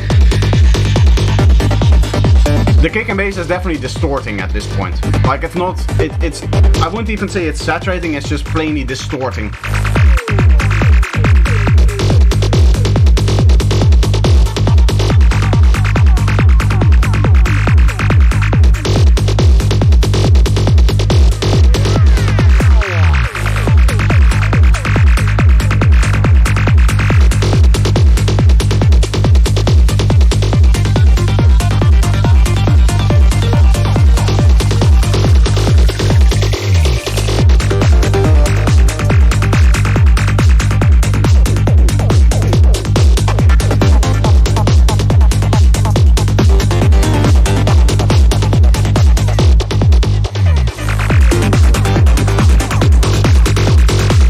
Trying to figure out if there's like a structural problem with this track, because I felt like in the beginning a lot of the elements were unclear in where they were positioned, but I do think you're following some kind of structure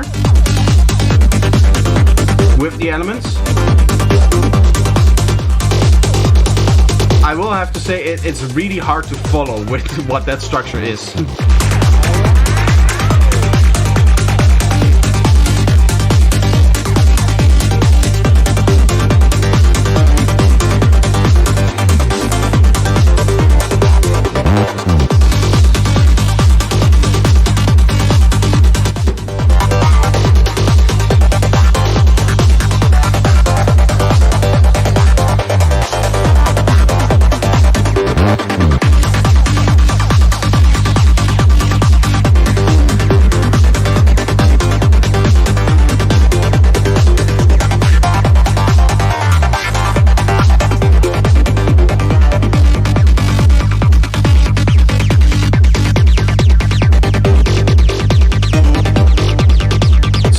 sound away, and now the track is a lot clearer than it was a couple of seconds ago.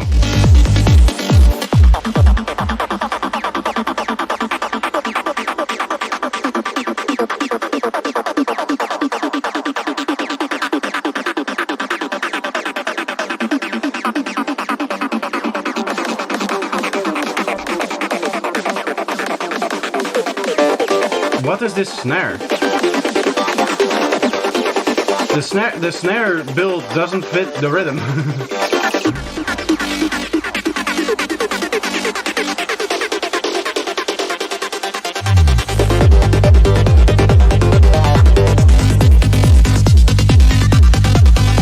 I'm just really getting. I'm sorry that I'm not saying a lot here, but I'm just really confused by what is happening in the track.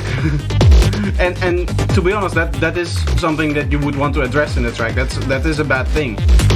There's a lot of lacking of structure. It felt like we were out of rhythm there when the snare build came in. There's the distortion on the kick and the bass, which is a bad thing. Don't do that. Stop it. Whatever is causing this distortion, if it's final limiter distortion, it almost sounds to me like you are clipping the kick and bass group, which is a really bad thing. Stop doing that. Just turn it down.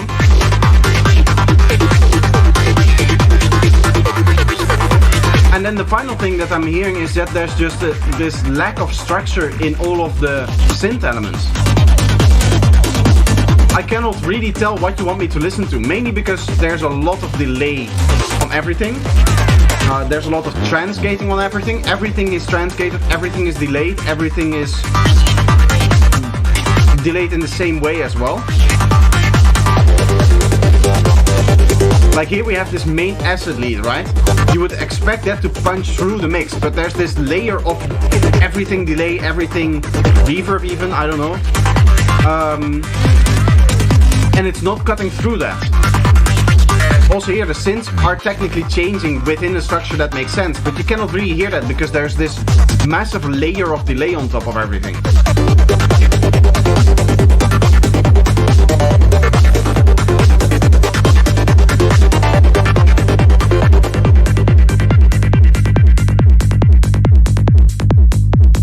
Do you hear the crunchiness now in the kick?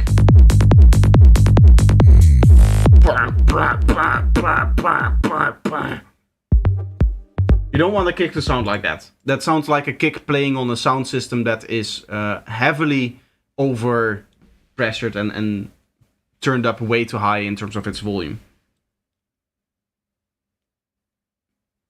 I'm sorry to say, but this track I didn't enjoy listening to this. I'm gonna be that honest here. I normally always say, like, this is a very good track. I can see the ideas behind the track. I felt like I couldn't hear the ideas happening in this track. It felt too confusing. There was mismatch of rhythms. There were elements that were mixed so loud that they started to audibly distort, like very heavily. Is there a lot of delay? Yes. The delay was muddying up the whole track. Overall, the track felt muddy, but I think that's a delay issue. Listening to this, I'm assuming you're using a delay send and a reverb send, and you're just sending everything that needs delay to that. I couldn't hear the kick and bass properly. I mean, listen to the end of it here.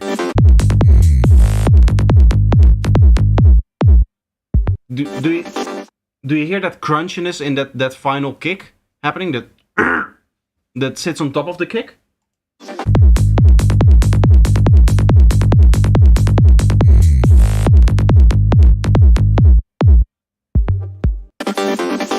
Please stop. I wanted to capture...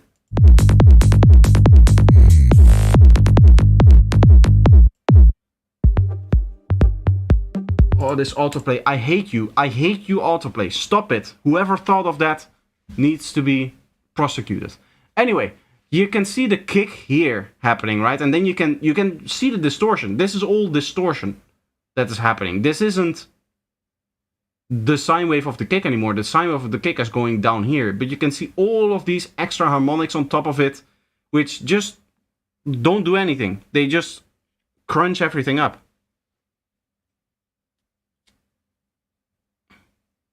I'll keep -10 kick and -7 bass.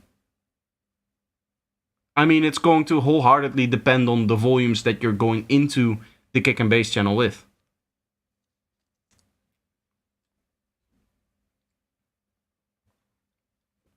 Also, are you talking peak volume? Are you talking RMS? Are you talking LUFS? Are you talking LUFS -12, -14, -20? Sorry, LUFS, EUFS, right? There's a lot of different ways that that you can measure loudness, volume of something. So -10 doesn't tell me anything. If that's peak volume, then you're probably wrong, because you want your kick to probably peak higher than your bassline. Also, like RMS, I would probably suggest that the kick and the bass RMS is probably going to be around the same level. Thinking of it, I never use RMS or LUFS or anything like that when I'm mixing. I always use peak volume when it comes to making sure my kick and bass has the right volume balance between them.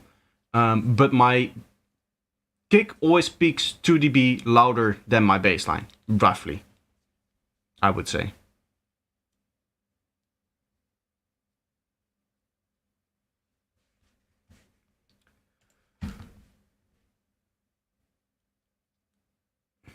Also, I mean, it's too loud. It sounds overpitched. I don't know what you mean by overpitched. Like pitched too high. I don't...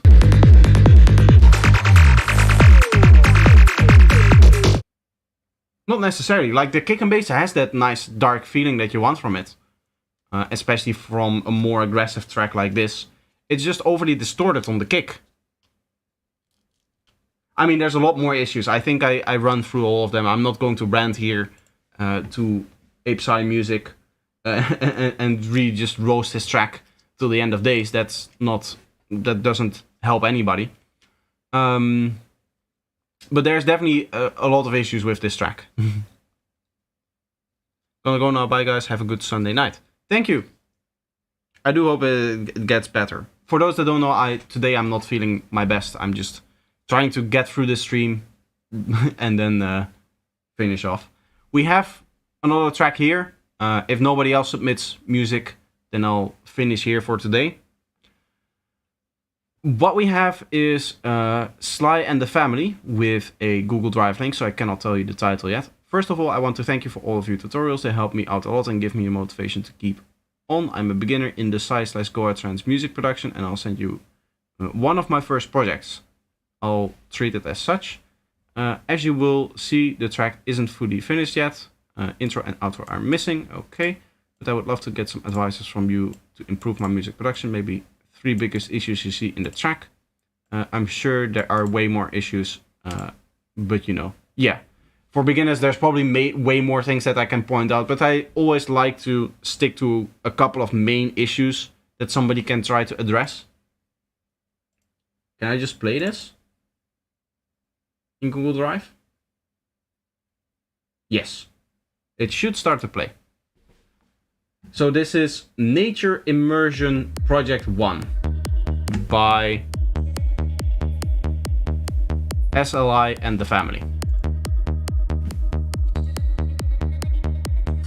Kick and bass is, so the kick is clean in that it doesn't fade into the bass line, but you can see the bass line is fading into your kick, and your kick transient is all being pushed up by this oscillation over here. You can see the bass line kind of continuing into your kick drum here. That's a bad thing. Don't do that. Resample your kick and bass.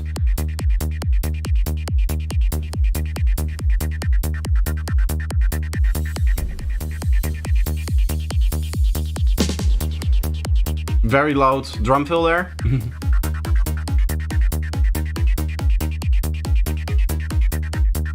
Some weird stereo stuff going on the kick and bass. I don't know what that's all about. Very mono synth here. Why is the kick and bass transient so stereo?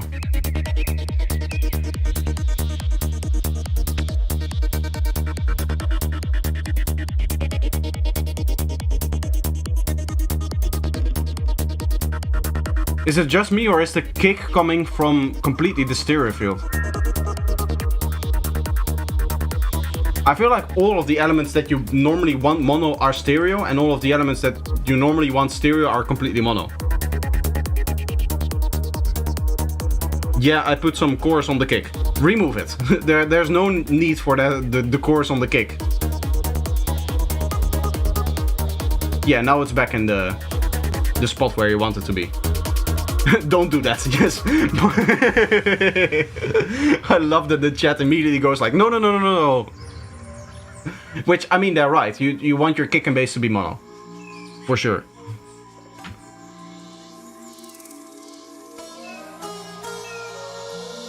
So here, for example, all of this stuff right now, as you can see, is very mono, right? You can see the analyzer being up here. It was up here before.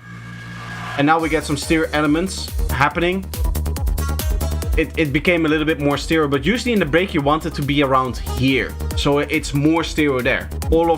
So the kick and bass is very mono, so all of the rest of the elements can be a lot more stereo. So the sitar that you have playing now, for example, is completely mono, or at least close to. So it sounds like it's playing at the same space as the kick and the bass. What you can do is make that sitar a bit more stereo and have that play a little bit more towards the sides.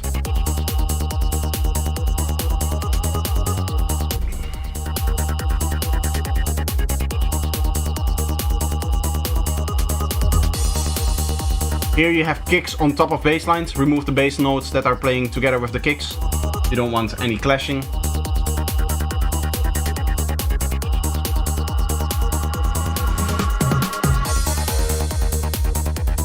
Some of your sweeps and effects and stuff like that are louder than the kick and bass themselves.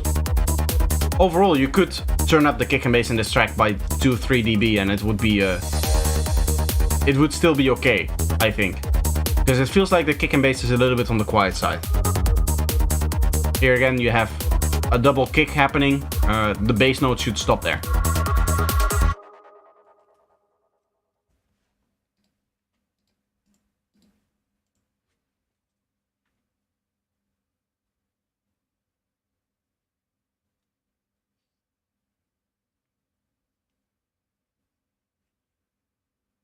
The bass synth is kind of boring or raw, I think. I mean, the bass sounds pretty much like a psytrance bass, so that's how you would do it. I would not put wider on my bass line because it has a very nasty effect on transients. Let's have a look. I still have the group here. I'll do that before I finish the stream. Still have the kick and bass that we made earlier today here.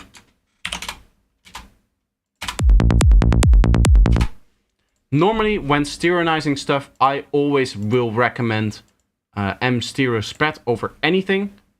The main feature for that is its tonality, and the secondary feature is this minimum frequency that you can choose here. So you get nice stereo with 4 bass lines.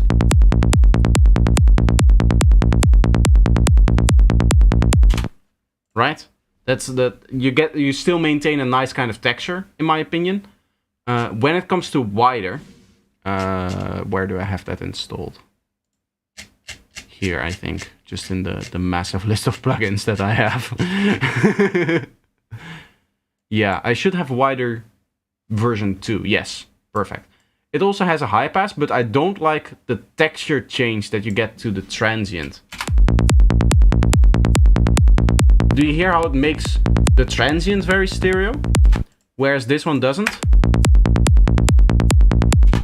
It's still a stereo effect, but this effect feels like it's putting all of the frequencies, but very wide. Don't put wider on the kick either. Yes, yes. Also, if you're going for a plugin to stereoize your bassline, and you have the money to purchase something like stereo spread, go for stereo spread over wider. Because this texture, I don't like this texture. I don't think anybody likes that texture, because it just places the transient kind of here, as opposed to the transient being here and then that mid-range having a nice like stereo feel to it. You know what I mean? I'm always drawing it in perspective to my own head, because I always imagine mono frequency or mono stuff being here and stereo stuff being here, kind of. because that's what it sounds like, right? If you're listening on headphones, the stereo stuff sounds like it's coming from all the way over here, and then the mono stuff sounds like it's originating in between the left speaker and the right speaker, so like in the middle of your head. The wider one, what it does is it takes the high frequencies and it really stretches it out to hear the high frequencies, in my opinion.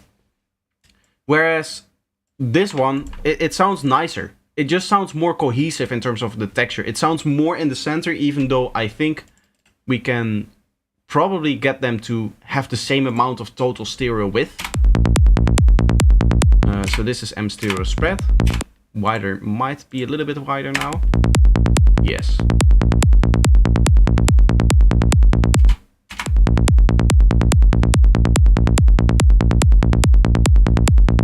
The width parameter doesn't make up its mind, but it's like around 33%-ish. Sometimes it's above, sometimes it's below. This one as well, it's like moving around it in strange ways, I guess. But it seems to be very equal. I can boost this a bit more. You can still hear it feels more centered on the stereo spread than it does on the wider.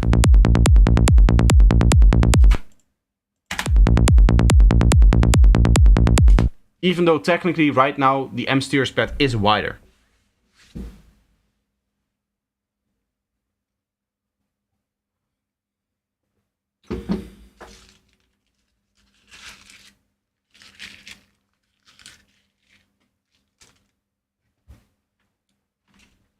I hope that clears things up.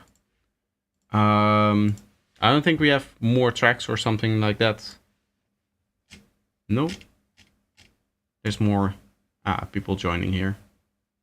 Yes. Projector, I'm somewhat a newbie, so excuse me if this is stupid, but are those virtual mastering rooms worth anything as a gauge for how your track sounds? Do you send your files to an audio engineer?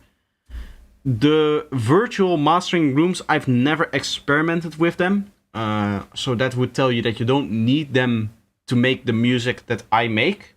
And if you think that the music that I make is professional enough for your liking, then that should answer your question. If not, then it may be something that you could use. I don't necessarily see it being beneficial, because the way that I look at it is that you listen to reference material and then you listen to your own material and you're trying to make that match. I don't think, and that's the reason, for example, why I'm hesitant to try something like Sonarworks on my monitors. I don't think that balancing your monitors to be perfect within the room is important. What is important is that you learn the sound of your monitors and then try to emulate that within your production, right? Or within the mix. It's mostly in the mixing stage that this happens. So when it comes to like virtual mastering rooms, as you're saying, but also virtual headphone emulators, the equalization correction that you see from stuff like Sonarworks, all of that is another layer that you need to learn if you turn it on how the music is supposed to sound, and then you have to match that. There's no, like, if you're already able to hear what the music is trying to make, right? If you have a system that can do full frequency range, you can naturally learn the imbalances in your room, in your system, in your audio listening setup, and just EQ for that, and just balance for that. You know, like, oh, my system is a little bit sharp on the 6K frequencies.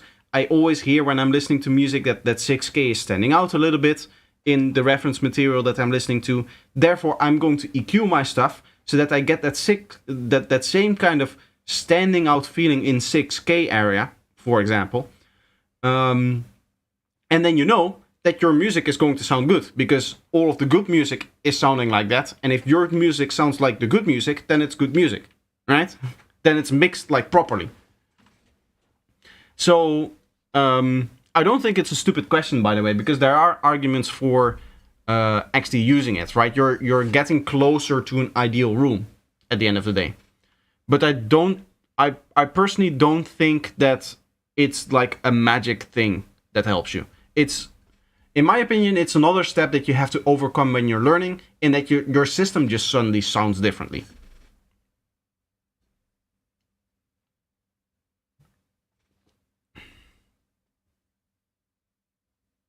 So listening to the normal music on the exact same equipment as you produce tends to help a lot. Yes, exactly. It's probably the biggest tip that I can give you if you're starting out. Half an hour before production, every day before your studio session, half an hour of professional music. So that's 2-3 psytrance tracks. You listen to those, and your ears will be tuned more and more and more to what a track is supposed to sound like. And you just keep on doing that for a couple of years, just like I did, and then you'll get to the point where I am. Did you ever produce with FL, or you going directly to Ableton? I like the standpoint of FL being everyone's first. And yes, I did start with FL Studio, so I am part of that group.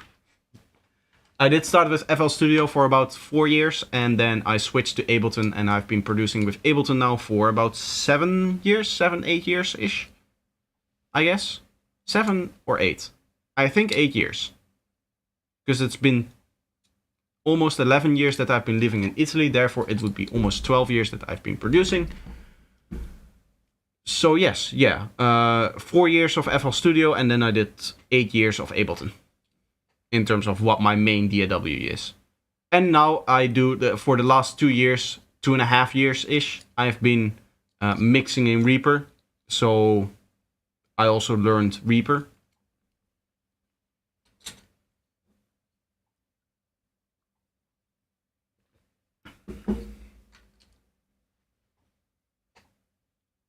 I get the question a lot from people. I don't know if it was you who sent it the last stream, but I think the last stream I also answered the question of like, is it okay to produce psytrance with FL Studio?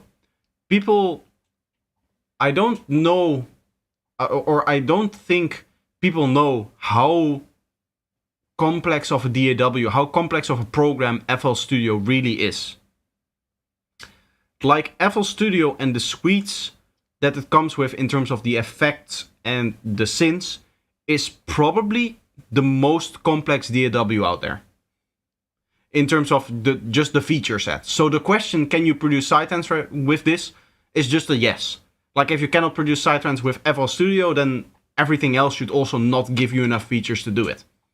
But FL Studio is so associated with beginner music and people just, you know, trying out stuff and then moving on to a different DAW to become a professional musician, that people never explore that the complexities of the DAW.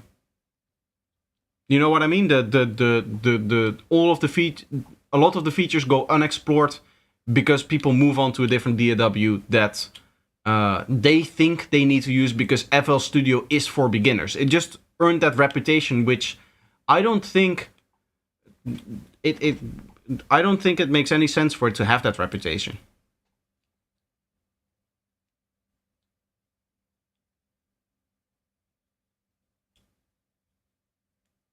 I feel like Ableton gives you all of the stuff in default.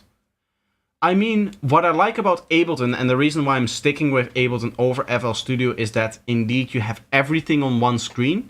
The biggest thing that I hated about FL Studio is having to open 17 windows and 3 drop-downs to be able to achieve anything.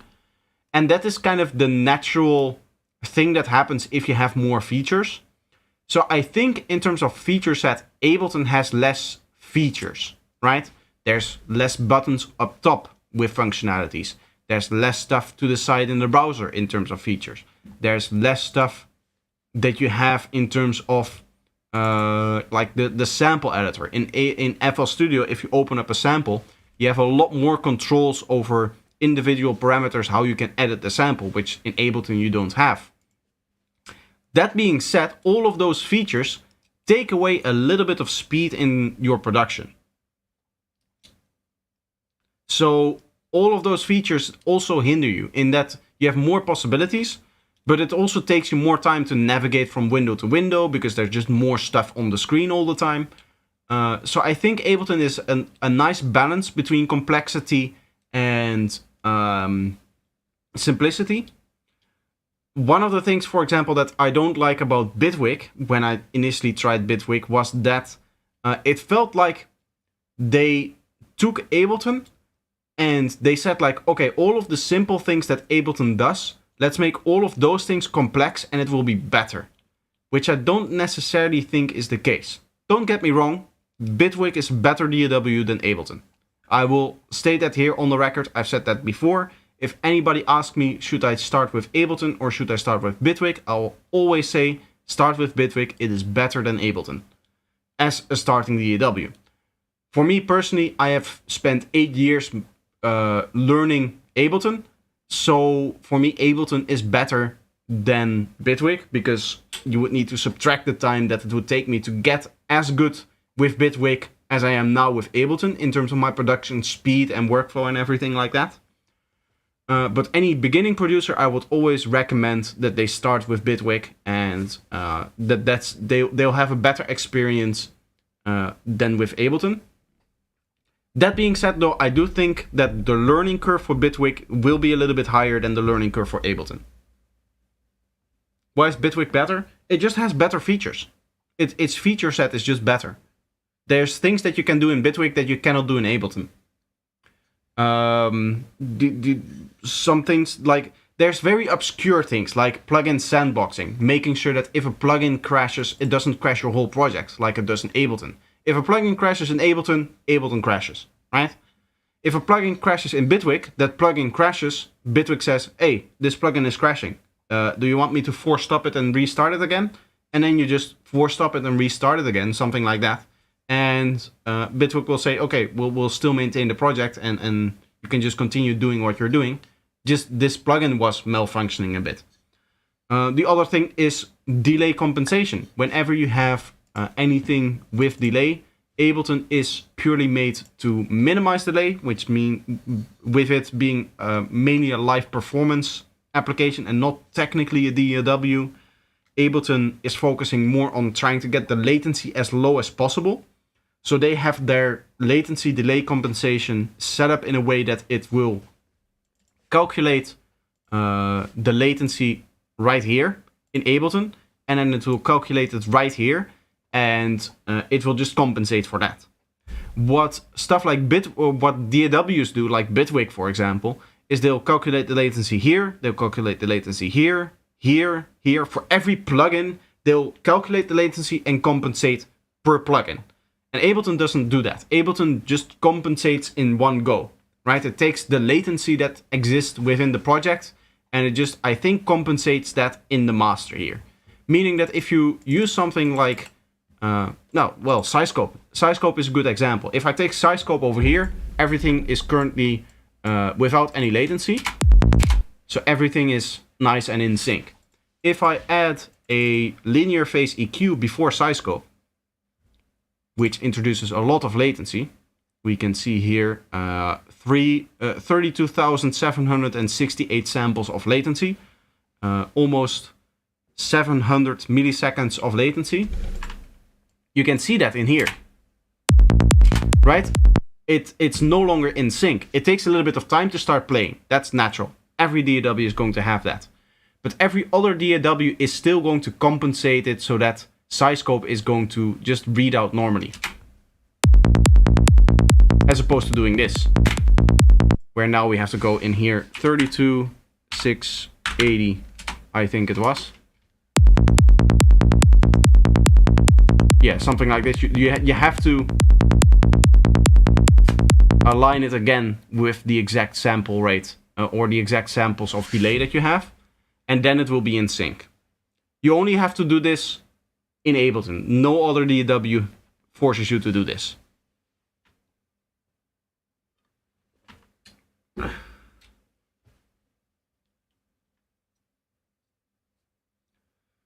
Anyway, it's a bit of a shorter stream, but we do have one more track. Let's listen to one more track and then I'll finish up for today.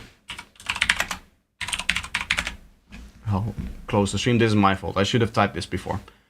Anyway, we'll listen to one more track by Acid Monkey called Beautiful Discoveries.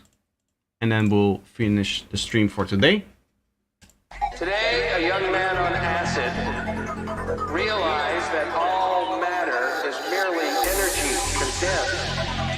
slow vibration that we are all one consciousness experiencing itself subjectively. The vocal here is, again, you're putting too much stuff on top of the vocal, so it's hard to understand the vocal.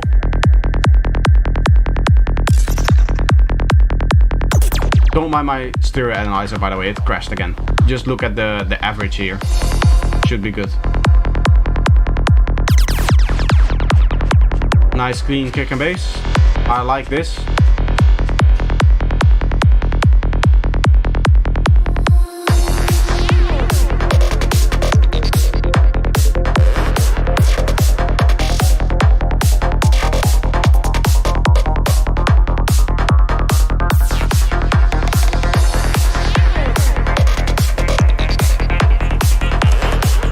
I think the snare is a little bit on the long side. It sounds a little bit too aggressive now, but I think when the drums come in, yeah, now that the other drums are in there, it does make sense. But for the parts where there's no other drums, I usually like to shorten my snare a little bit.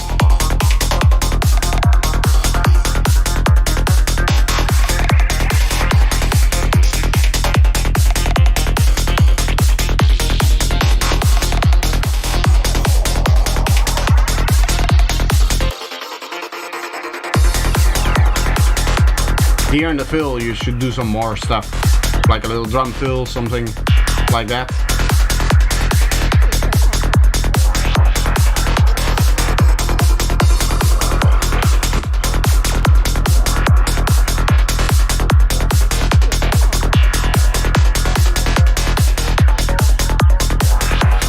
Life is only a dream.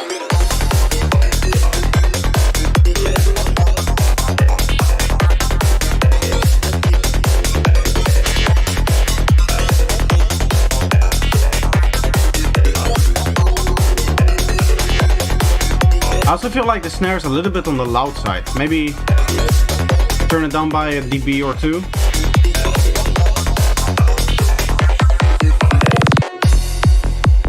Today, a young man on acid realized that all matter. So for example here, if you're playing the vocal, I would just remove all of the other synths. Remove maybe even the atmosphere that's going on below it. Just give people the full space to listen to the vocal. One consciousness.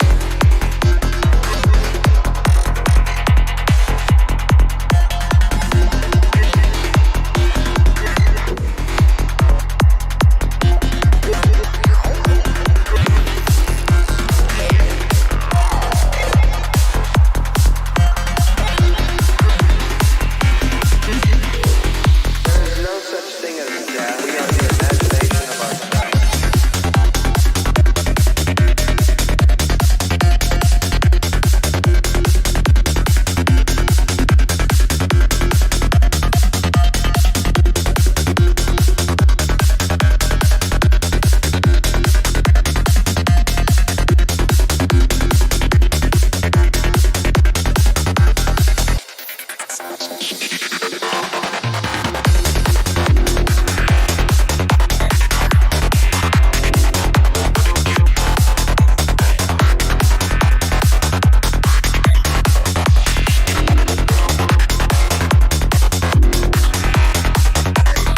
Here I feel like the new synth isn't coming out enough.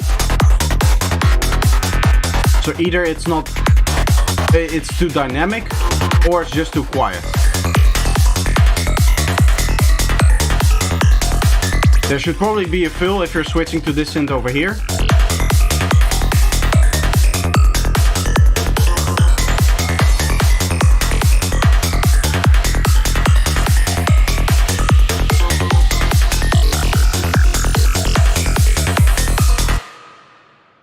You had this final percussion in there, which didn't really have a rhythm. I would try to maybe find a rhythm for that.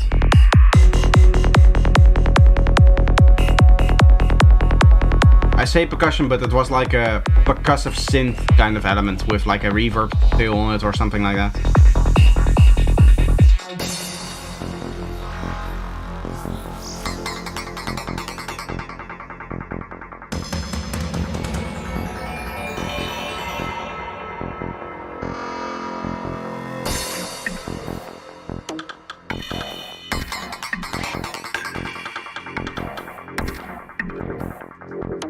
How about a positive LSD story? That would be newsworthy, don't you think? Here again, the vocal is so drowned out by the rest of the elements, as well as its own delay and reverb, that it's hard to understand what he is actually saying.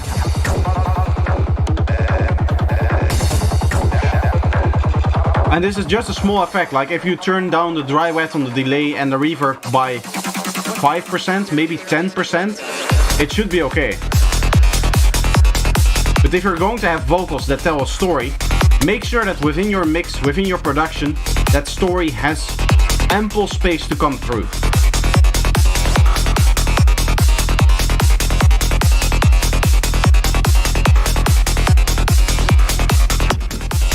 This lead that you have over here could really use something like a phaser or a flanger that just slowly modulates it over time.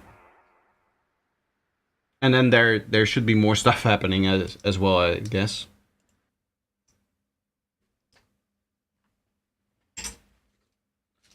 But overall, cool track. I like it. Anyway, I think I'm going to end it there for today. I hope you guys enjoyed this little bit of a shorter stream. As I said, I'm not feeling the best. But I try to stream as normal.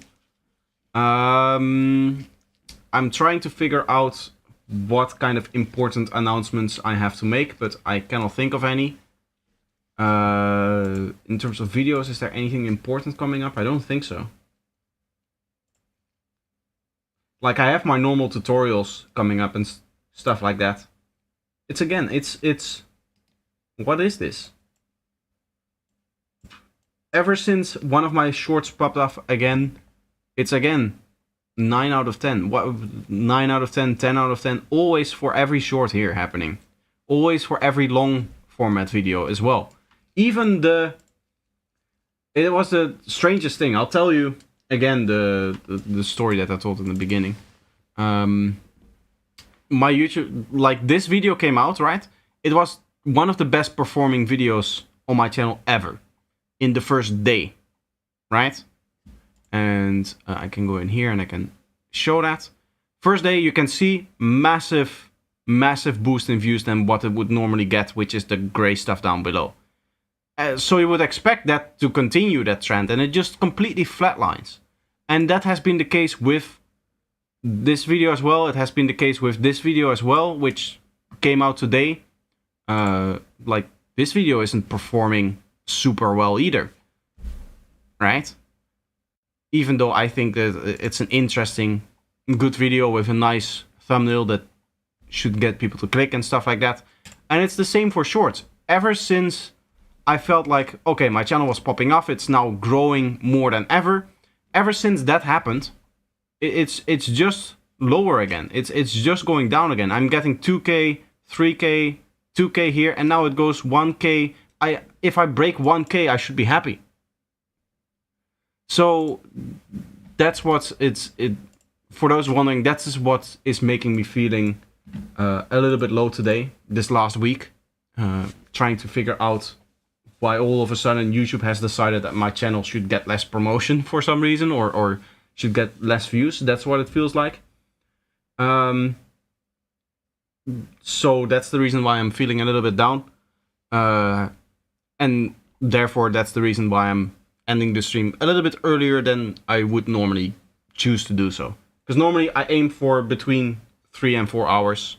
That being said, we didn't have any more tracks to listen to either, so it's not like I'm cutting people off that should have had feedback on that track or something like that. Anyway, I'm going to end it here because I'm rambling, and I'll see you guys all next time, which either is going to be next Sunday or before that, if I do decide to stream during the week, which you guys will see a notification of if that happens. If not, see you guys next Sunday. Bye bye. Ik dacht dat je ziek was. Nee, ik ben niet ziek. Dat moest er nog eens bij komen, zeg.